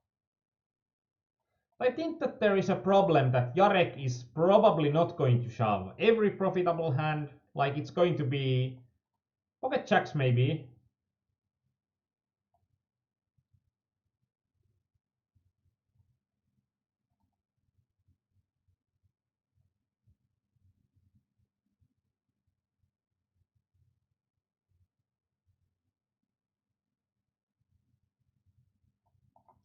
I think that's a typo on Virpa's part, and there is like that's something Total Resources can't really handle.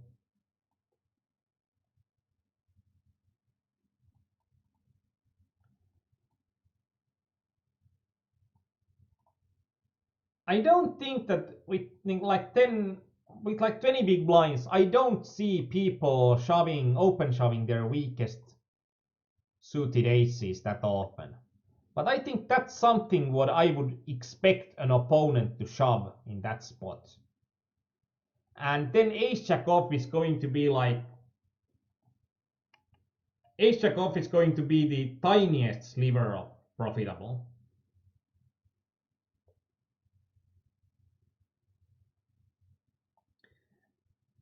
And I'm thinking that this is also something that it might be that our opponent are not shoving these kind of hands. They are like min raise calling something like pocket tens, pocket jacks. Might be not.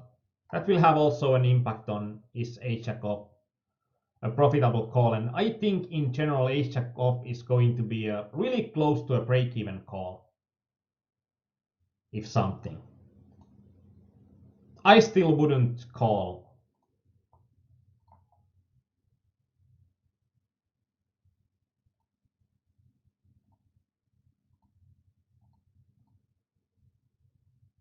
I still wouldn't call in this case.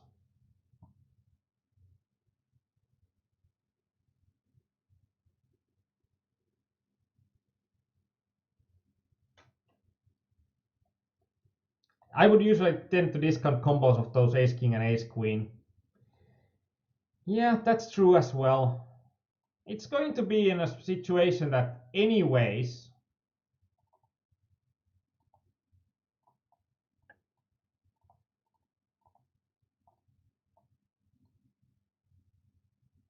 with hand waiting we can say that our opponent is some of the time doing something else.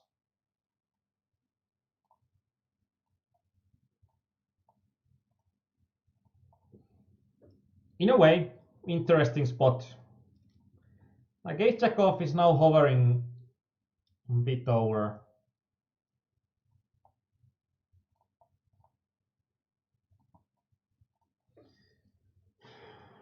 The more we are discounting on the really good hands, the more profitable it becomes. But then also, like how often we are going to see the weakest aces is also going to be a factor.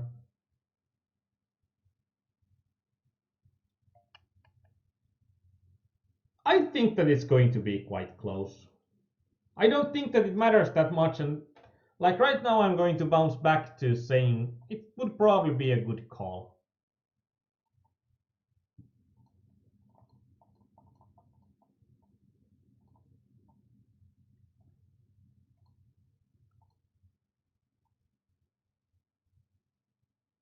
This was the ace nine off that this Gatsby guy shoved that was really active before this. Shoved for 8 big blinds. And I called or reshoved with ace nine off. I think that this is likely going to be a call as well against an opponent that's going to be really active.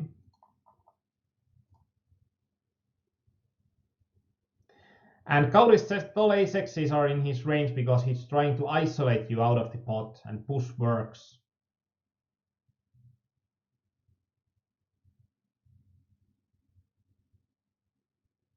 Like if we are using that logic, then it would also mean that it would be nice to push like even with a larger stack size because we are going to get so many, or that's the way that we are going to get most folds pre-flop by shoving our hand. But in that case, I'd say that he would need to think about also the risk to reward ratio. And when he's shoving 20 big blinds, he's liable to lose it all. And he doesn't stand to gain that much. Like when there is a player, like I think one key part of this that there is a player with 2.3 big blinds. If he shoves any ace X, like if he shoves any, like the smallest aces even, he's not going to get it, like he's virtually never going to get this spot without a showdown. And when he's virtually never going to get this spot without a showdown, like there's a player that with 2.3 big blinds, he's already putting in 0.6 big blinds pre-flop. And I don't think that he's going to get the pot that often. And that's why I think also that when our opponent is almost never getting the pot and he's not going to have a good equity against with an ace X or small suited or small ace, then he's going to get absolutely screwed with the bigger stacks if he's going to be with a suited ace or with an ace. I don't know exactly what Kauris meant there. But like Gatsby, if he's shoving with 27%, then ace 9 off is not going to be a call. I can't say that even when Gatsby has been really active, I can't really say that he's going to be more active than 27.1% here. So ace 9 off is probably going to be a good fold. We can check like what's going to be the range that he would need to call there for us to be calling with something like ace 9 off. And the range would be close to 30%. It's going to be close. Like this can go on either direction. I believe that it's going to be more often in here, so it's going to be a negative call, but something like ace ten off. Ace ten off, I don't think that we should fold against an active player there. But really good spot by Callan. And we saw pocket tens, so.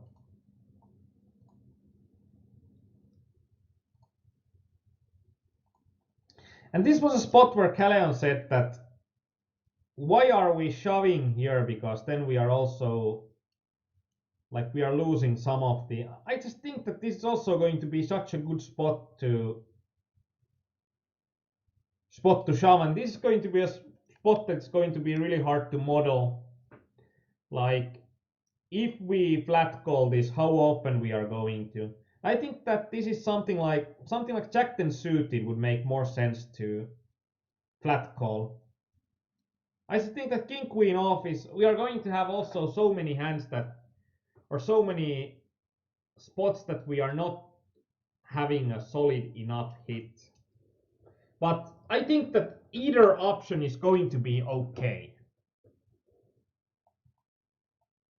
in this spot. Like either option is going to be okay. The more draw equity we are going to have, like the better draws we are going to have, the more sense it makes to just flat call, and the less draw equity we are going to have, like something with a really or with a small suited ace, for example. Actually, that's like with a small suited ace, I think that it's going to be a shove. With a small pocket pair, it's going to be a shove. I think like unsuited connected big hands are going to be in the middle. Like we can think this as a value hand as well. Oh well, if it wasn't Callion or it was Danita Harneo, then like cookie points for them to taking the ace-9 off there.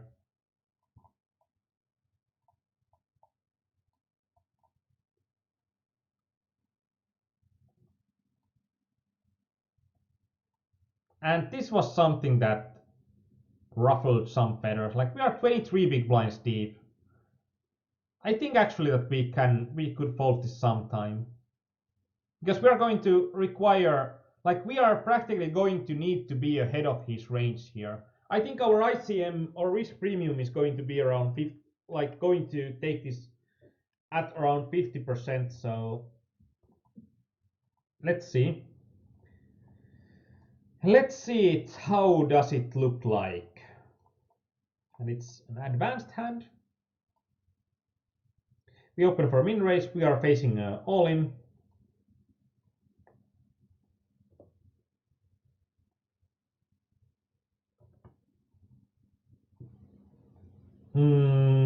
We open from UTG.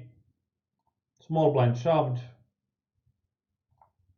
Like ace queen off, if our opponent is shoving perfectly, it's going to be that. Then ace queen off is going to be a call. But as we are usually know, our opponents are going to be pretty far away from perfect. That's why we like the games.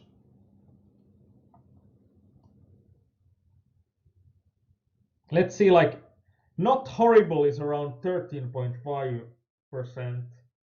With ace queen suited even, it's close to 11%. Damn it. I'm pretty sure that this is a spot that it's a fold right now. But it's not going to be a situation that it's going to be a fold. It's not going to be a situation it's going to be a fold because of we can get better spots later. It's going to be a spot that it's going to be a fold because an average opponent is like in that kind of a spot, an average opponent is 3-bet shoving somewhere around 10%. So the reason it's a fold, it's not about the reason that it's about it's a fold, it's all about equity.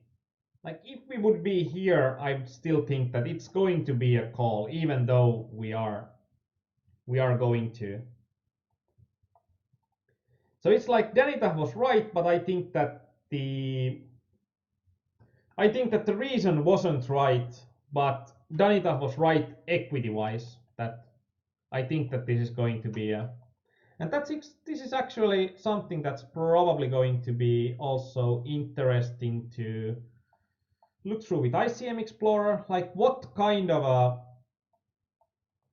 a risk premium we are really having in here.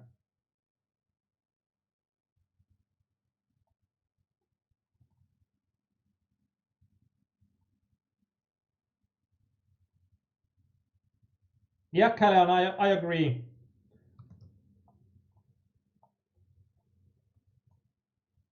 So we are going to be the first one. We have bet here 170 chips. This guy is the better. Then we are asking her like call a push. And the risk premium in here is like 3% higher than I thought, or like 3 or 4% higher.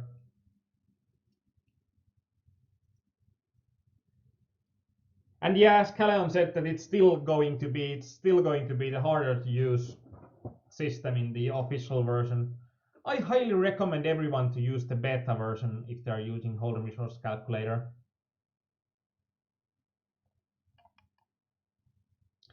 And we can remove some of the best pocket pairs here. Yeah, we could. Let's use our hand weight hammer for the best pocket pairs. I'm still going to think that ace queen off is not going to, like, even when we are using a hand weight hammer.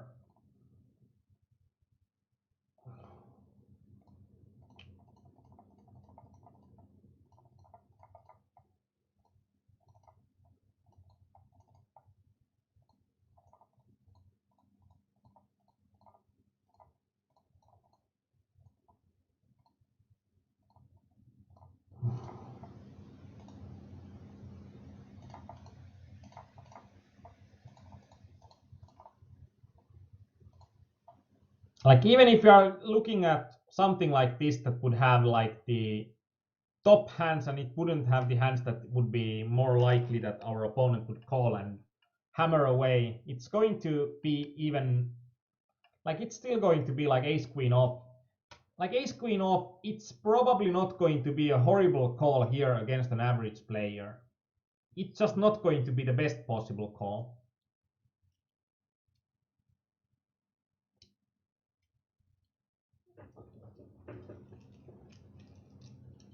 And this is probably what I think that would be quite close to what an average opponent would do, that they are going to do too many pocket pairs, and they are going to do too few of these hands. Especially when compared that they can just flat call with something like ace deuce suited in here. And it would be a really plus EV move for them. Also, they could call off these as well, but I'm seeing these 3-bet more often than they should be.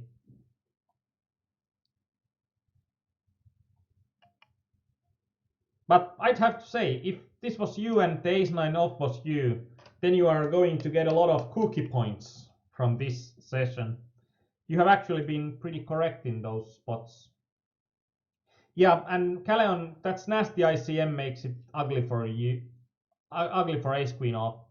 Initially, I thought that we are going to have less ICM effects in here.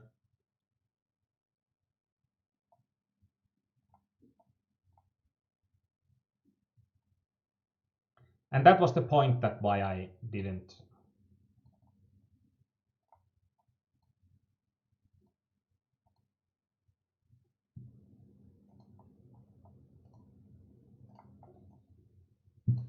Okay, this was the hand that we thought about when I said that I'm going to call this if it comes to us unopened. Let's see, was I correct or did Virpa own us here?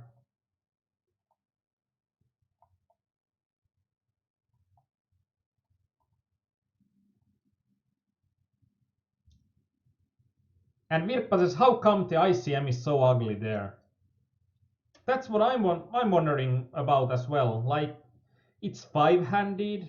We are the smallest stack by far. So we shouldn't have that much ICM, but we do.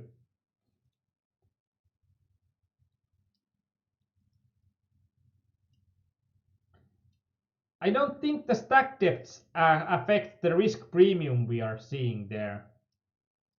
It mostly affects the ranges that our opponents are using in that spot and the pot odds we are getting. But I don't think that it applies to the risk premium. Like this risk premium is what I'm wondering about, because I thought that the risk premium in that case would be a lot smaller. And if we are having a smaller stack size, it affects our chip odds, but it shouldn't affect risk premium at all. Like if we would have a bigger stack size here, like 150, then we would have like 300, and here would be 165. This would be 15 chips each. This would be of course 90, and this would be 165. And if you're looking at call push in here, the risk premium actually increases when we are going lower, but the chip odds are going to be the main thing that changes.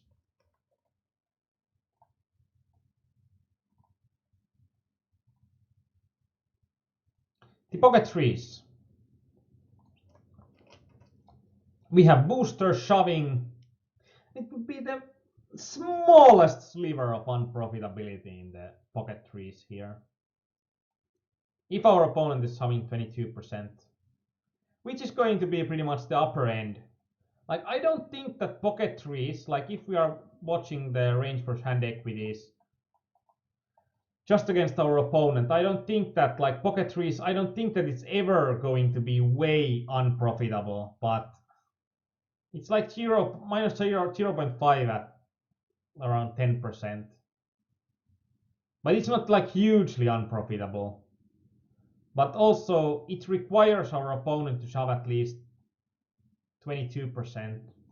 But pocket fours, in that spot, it would be a good call. Pocket threes, I think I'm too optimistic in that spot. So good catch by Virpa in that spot. That pocket threes is going to still be too weak. And Chatbox is blocking HRC.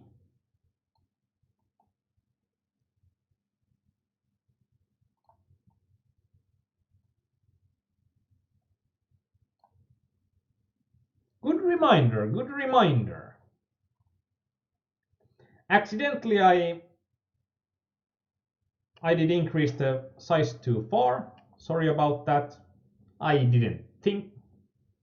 Usually that's when bad things happen, when you just don't think.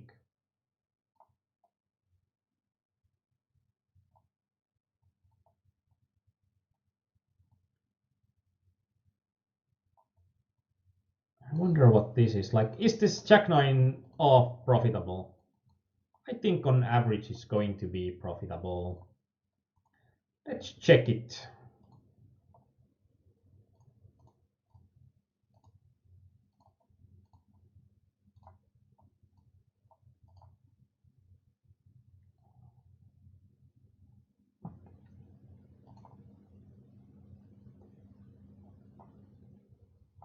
Jack 9 off is going to be so borderline in here if our opponents are in their senses.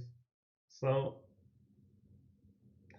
I'm thinking that Jack 9 off is going to be a good shot there, but it's going to be really close to break even. Let's take one another hand, and let's do this as an advanced hand, because this is something that interests me as well. Calleon, I think you said 8 big blinds, 9 big blinds, 10 big blinds, and let's have a slightly larger stack in the button.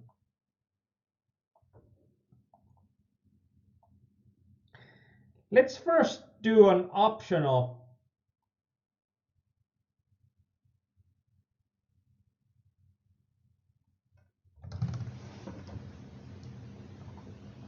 that we are going to see a spot where it's even min raise or all in. What kind of a range do we get, and what also, let's start the calculation for 4 big blinds here. Let's actually start a calculation of 6 big blinds as well. So there are 7 big blinds as an option.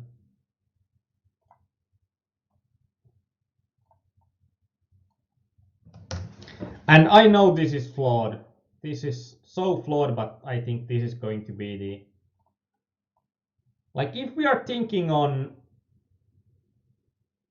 the perfect ranges, our perfect ranges will be min raise with quite a small range, pretty much min raise fold nothing of the range that we are raising, or like min raise fold 1.6%, but the 1.6% consists of, like if we are editing range, it consists of these hands that are having, we are having a pre-mixed strategy in here. And those hands that we are min raise folding are, we are always min raise folding those hands. That if we are min raising, we are either min raise calling the best hand or we are min raise. And then we can also shove 23.9%. So most of the hands that we are playing, we are shoving, and we are having some hands that we are like the weak aces. And if we are thinking about in here, it's going to be the equity dip of this strategy is going to be 7.7%. We are making money in here when we are not calculating we are going to get to the big blind next.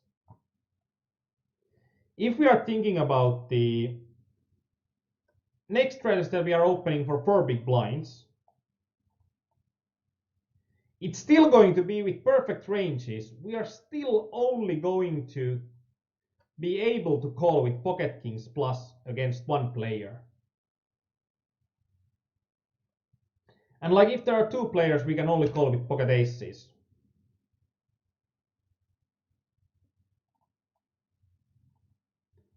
And now Virpa, if we are having, can we compare a strategy that we would have an option to?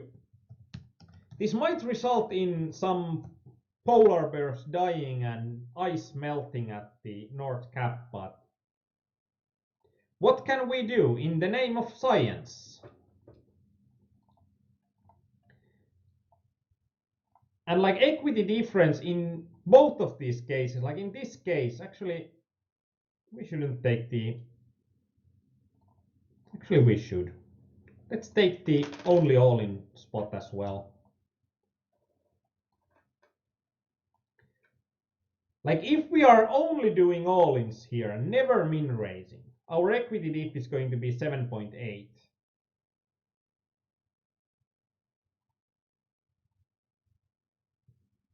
If we are doing min raise and then we are having a wider min raise fold range, so we are having like 2.8%.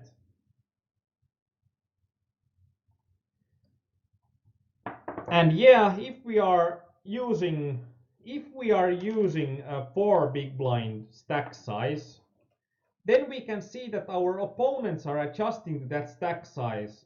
Like we are still not calling with any of these weak aces, but our opponents are 3-betting us less widely, I think.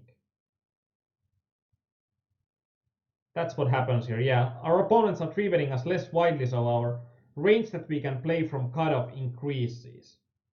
I don't believe that in real world we would see this clear-cut difference between 2 and 4 big blinds.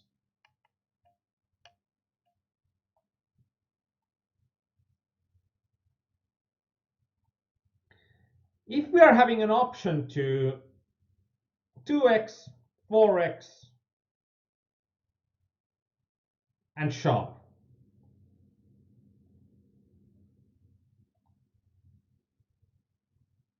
really interesting. Like we are still only calling pocket kings plus.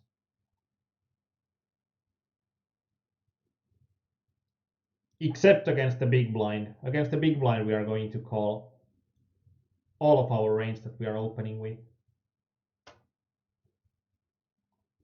Or then we are calling against one player, we are calling all of our range that we are opening with. And if we are just doing 4x and 2x, then we are folding most of our opening range.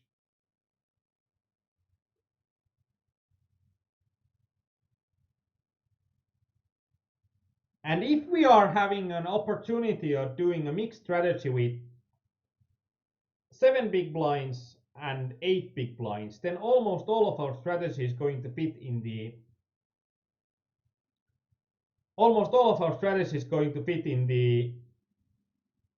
raise small category, even though raise small is still going to be almost all in.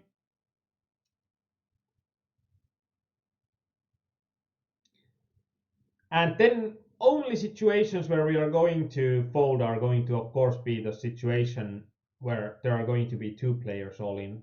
And the equity difference is going to be good here.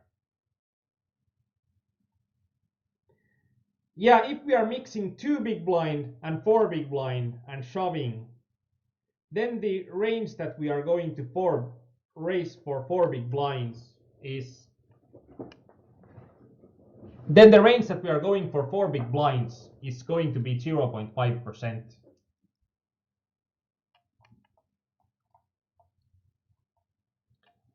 And actually we can also take that if we are only using 7 big blinds and that's going to be the only raise size that we are going to use, then our equity difference is even better in a situation where everybody plays perfectly.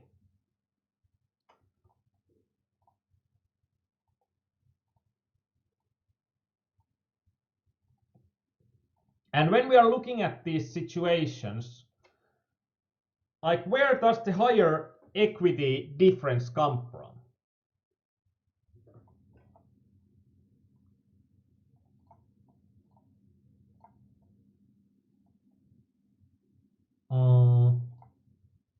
Let's see the range. The range is almost completely a poor range.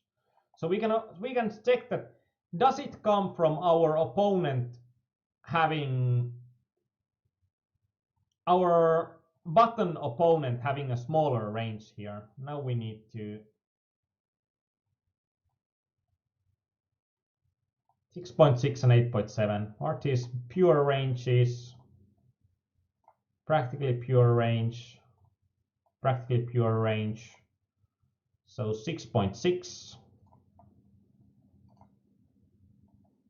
What's the other hand that's going to be? 9s plus ace 10 suited.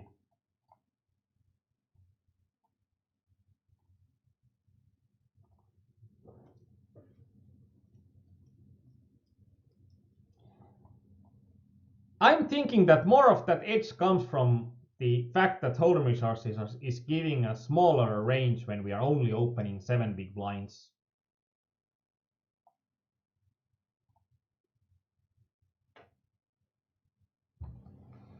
And Calleon, then it's also going to be what's going to happen in real life with min raise. How trappy will it look like? Are we going to get more folds? Like with 4 big blinds, what's it going to look like for a general opponent? Yeah, in Hold'em Resources calculate assumes fold equity because Hold'em Resources knows everyone's ranges perfectly.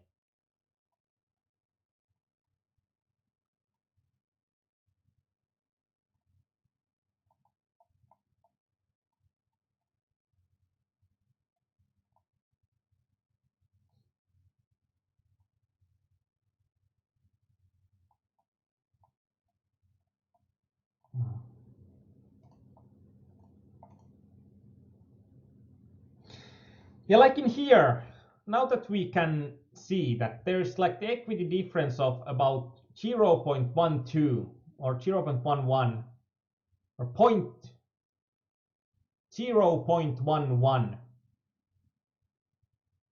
So like 0.1% of price pool of difference between the whole strategy of only raising to 7 big blinds and the whole strategy of only raising to the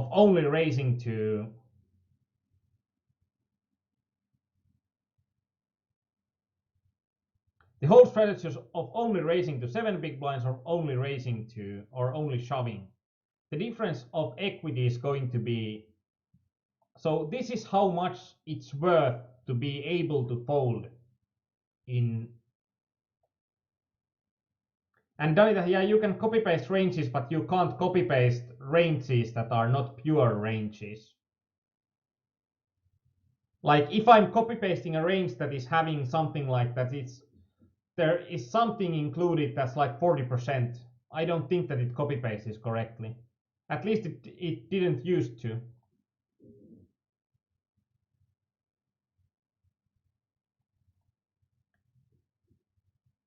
You guys, you are going to be too quick.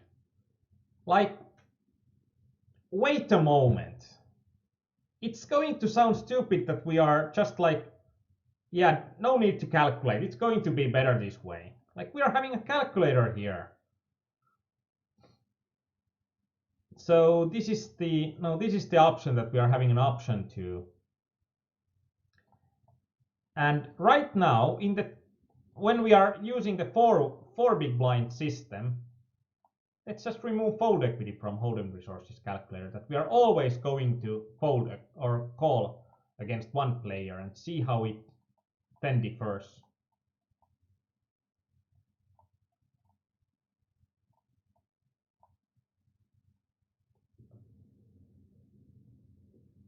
First of all, it moved most of the hands to the cutoff range.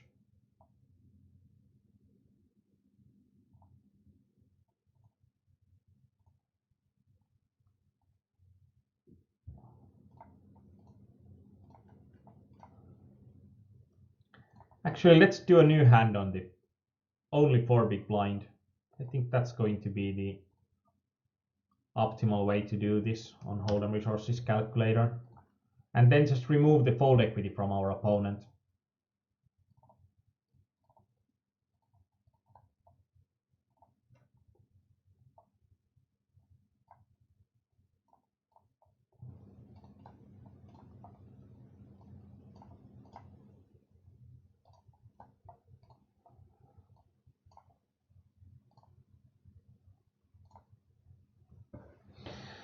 Okay.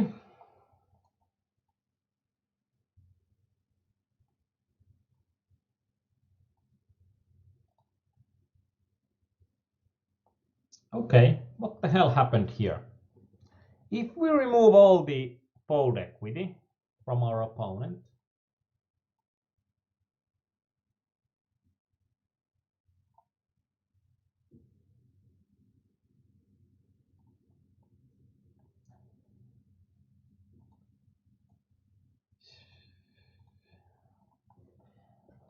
okay, then this is also going to be another thing that it's going to...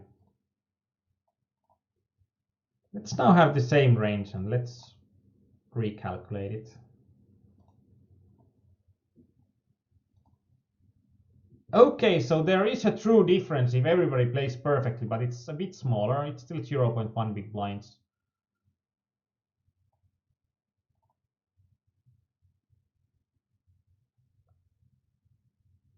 Let's still unlock the range and see. Now we don't have any fold equity for our opponents against our 4 big blind open. And like 4 big blind is going to be the worst option if we don't. But if we are moving our ranges,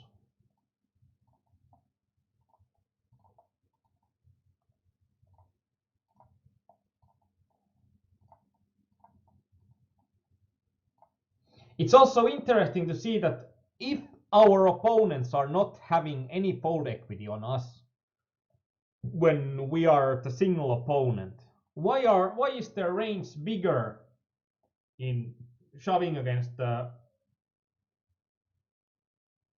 Why is their range bigger against shoving against the 4 big blind open? Of course, the range that we open is going to be bigger.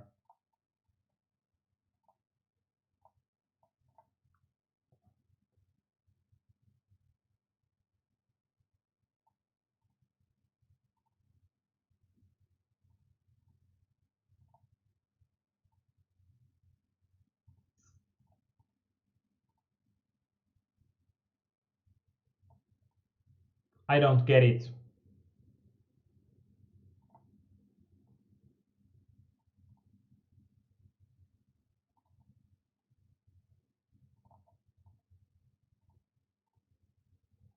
I don't get it. Where's the difference?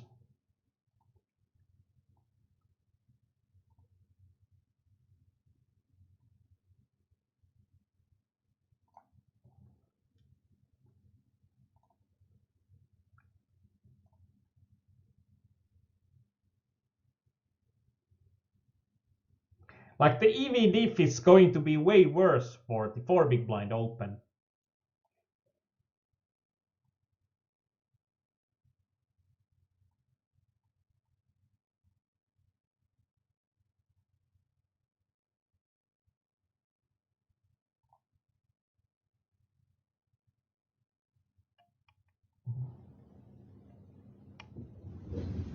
Then there's just a question on why.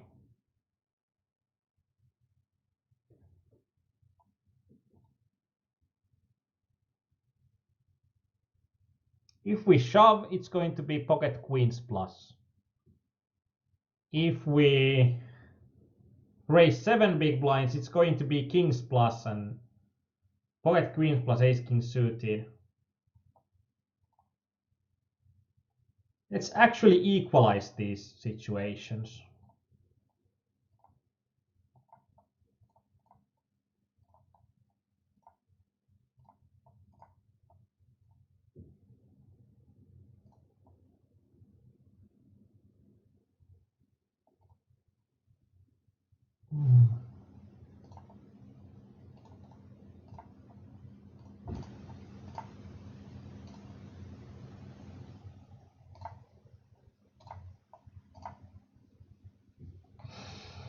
Even with completely equal situations, like now it's going to be as pure as it's going to be, like how much equity we are going to get by being able to fold against 2 players. It's actually surprisingly much.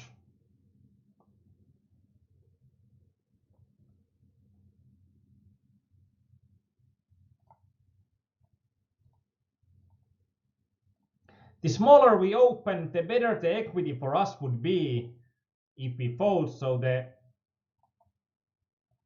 is some unintended consequences for HRC.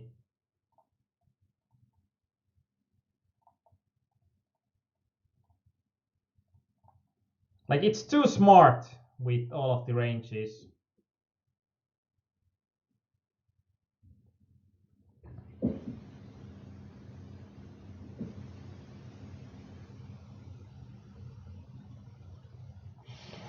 Okay, guys. Does someone understand this?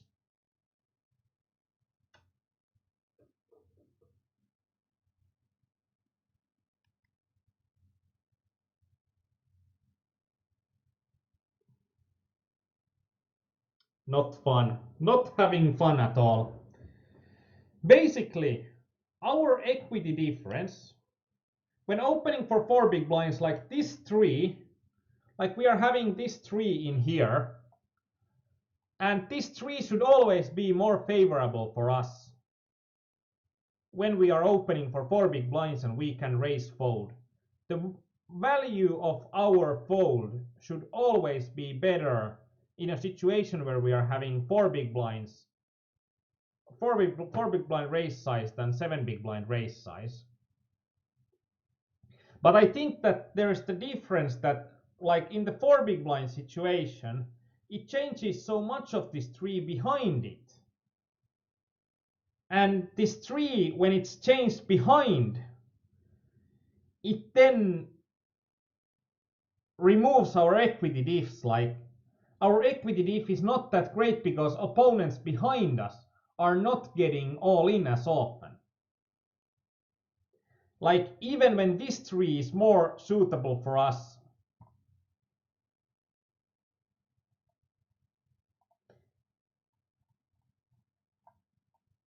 sorry about that, but to get a really good comparison we'll need to, of course we don't have a hand history for that, we need to have a, like how much is going to be the opportunity to fold worth. We are going to need for every situation, we are going to need, we are all, now we are not only measuring our own performance, we are also measuring like how good the strategies the other players could get against each other if they are also having the same limitations of their range. So there's like an unintended consequence of our opponent's ranges changing a lot more as well.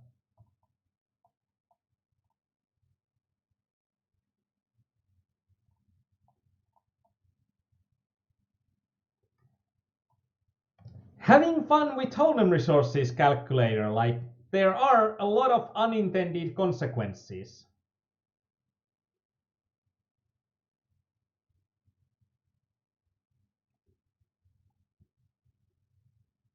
And Danita, yeah, there's something to note in here.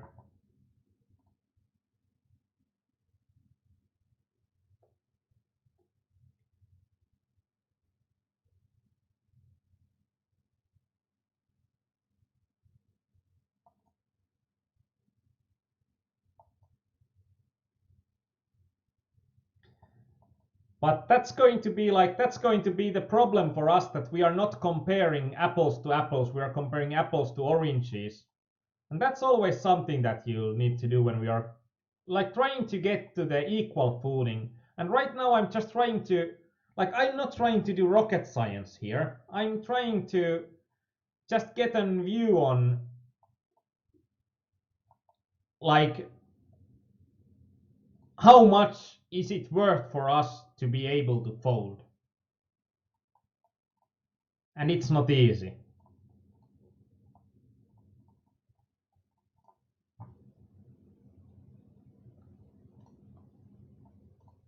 Like, it's really hard to get a ceteris paribus situation in here, that everything is equal after. Like, we are talking about a toy game here, in a toy situation.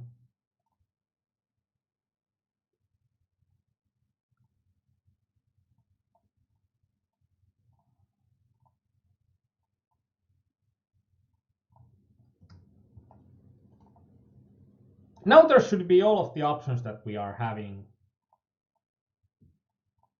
or we could have.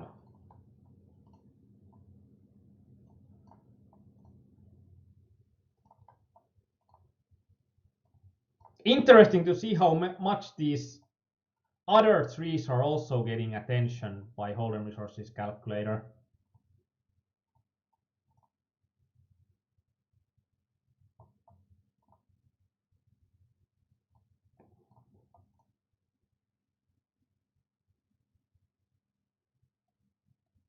Okay.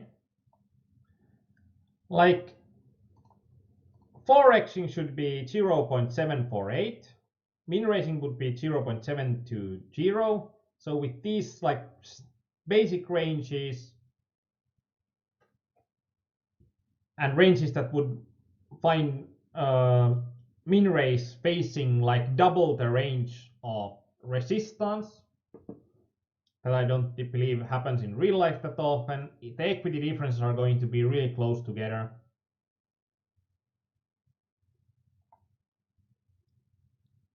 If we are looking at the option to raise for 7 big blinds and fold, so we are leaving only 1 big blind to us, it's going to be the best option for us, but the ranges are going to be a lot tighter than even in the 4 big blind situation.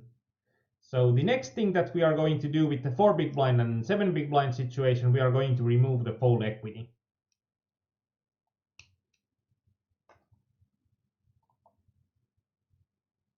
4 big blind situation, remove the fold equity.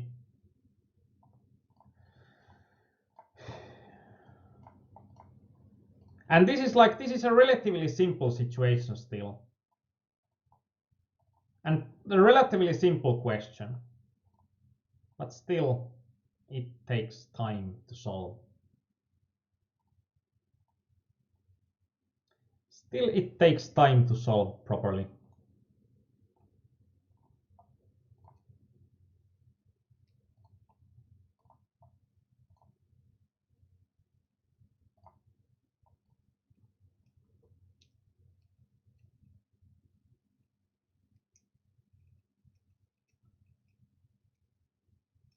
Having an option to fold against two guys would be worth, or it would be better to fold against two guys.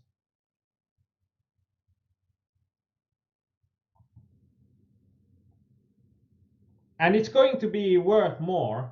But if we are thinking about situations, that if we are removing the fold equity from all of the situations, then we are going to see something interesting, and the interesting part is going to be that if we are not having fold equity on each of these situations, the min raise option should always be the best one. And it's almost the exact same than it is with. And in here we can see that it's like 0.001% what is the worth of being able to fold. Like we are getting 0.784 if we are shoving in a situation, and we are getting 0.94 and 0.95 if we can min raise call.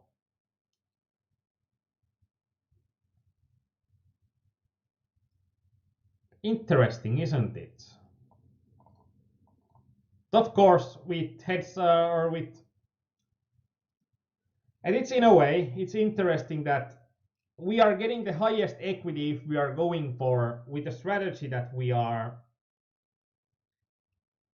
getting the highest equity if we are removing the option to with the min raise. In this situation, if we are removing our option to fold, then it's a cookie point question. Why is that?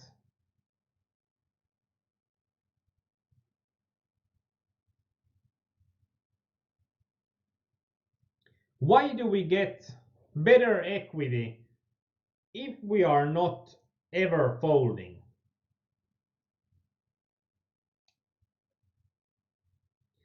And why do we get a better equity if we are never folding against only one player shoving against us? And Danita, it's not the same as looking at shove, because we are still folding against two players if we are having something else than pocket aces.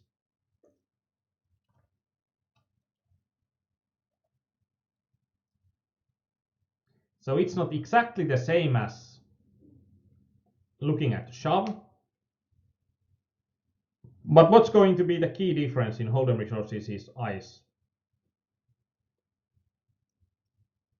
Like I know that when we are doing some hand analysis, it's always like there's 1/3 of the people remaining and everybody else is just scrambling to let's get something easy to watch.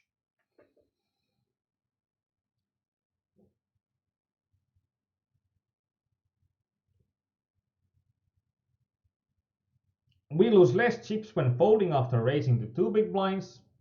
Yeah, but why do we get better equity if we are removing our self option to fold against the, if we are removing all the fold equity from our opponents when we are against a single opponent?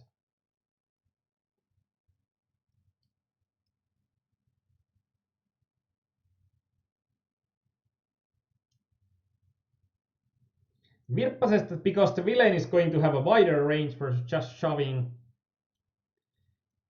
And that's what's happening in real life. Now I'm asking what happens in HRC. And Callion said we will collide more in reality when min raise calling because villains would still think that we are still folding. So we're basically inducing our whole range in real life, which makes no sense.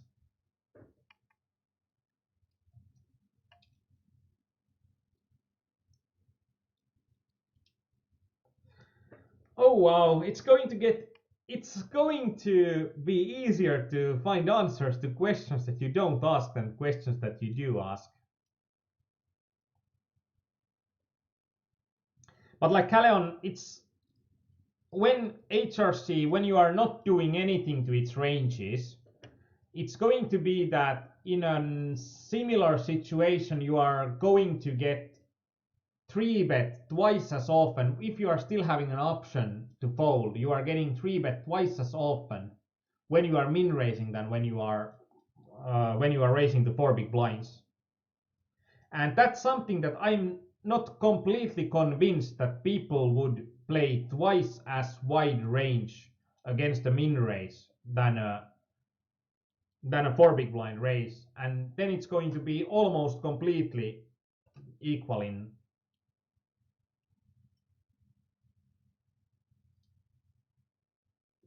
And Danita said, are you looking at calling equity? No, I'm not looking at calling equity. I'm looking at the equity of this strategy.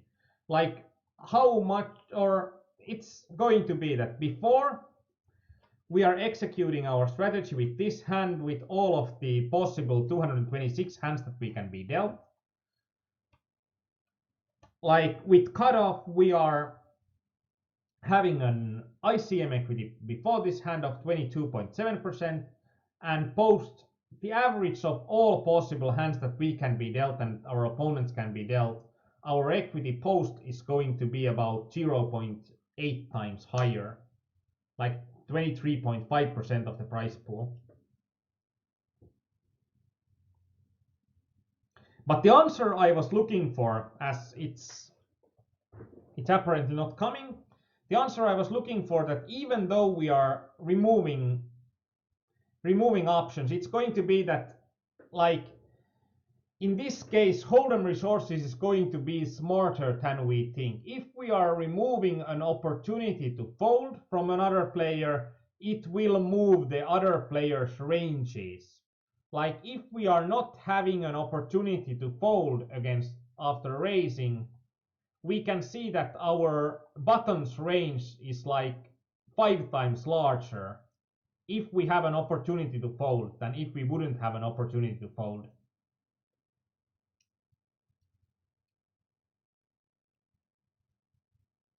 That's a good point on Virpa, that again about the 2 big blind versus 4 big blinds situation.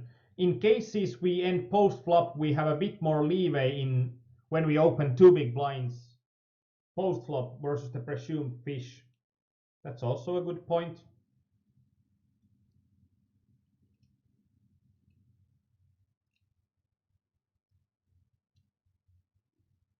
But like I'm thinking, if we are getting like 1.5 times the playing back at us when we are min raising, like if we are getting 50, like 1.5 times more, like people are playing 1.5 times more hands against us, and still remember that we are only having 8 big blinds in this case, so we are not going to be raise folding a lot. And I don't think that our opponents would think that we would be raise folding a lot here. And I would presume that in those situations, min raising would be better than any higher sizing.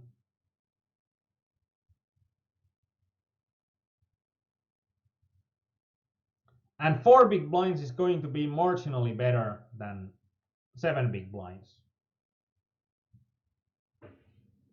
But it's going to be pretty marginal.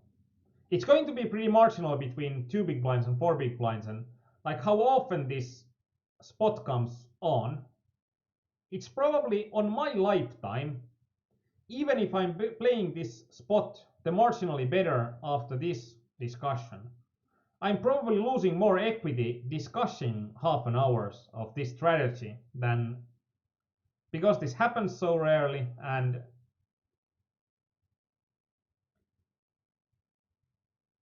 Callion has also a point that versus Fisher we also get much more pots. Like we get much more pots, but I think that we are also on average we are getting much more folds from the fishes. Like even when we are getting much more pots, we are not getting much more pots where we are getting all of our chips in.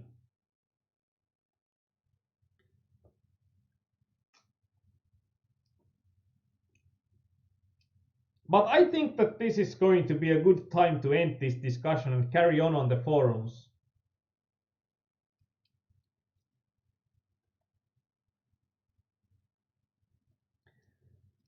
So, I think right now it's going to be quite a good time to end this because we are like 3 hours into the session already. So thanks everybody for watching. Thanks everybody for really active chat today.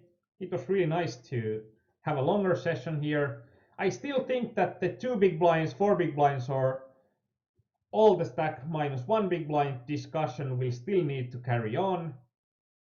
I think I'm still convinced that it's going to be either a min raise or a shove, and the like what's in between, like 4 big blinds can be better than a min raise, and 4 big blinds can be better than a 7 big blind raise in that spot. But I'm unconvinced that 4 big blinds would be so much better than 2 big blinds.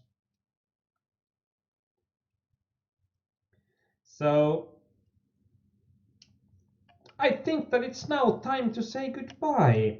Like, if you are still playing poker, may this be a winning night for you. If you are going to sleep, have a good night. Be more awesome in poker. Bye.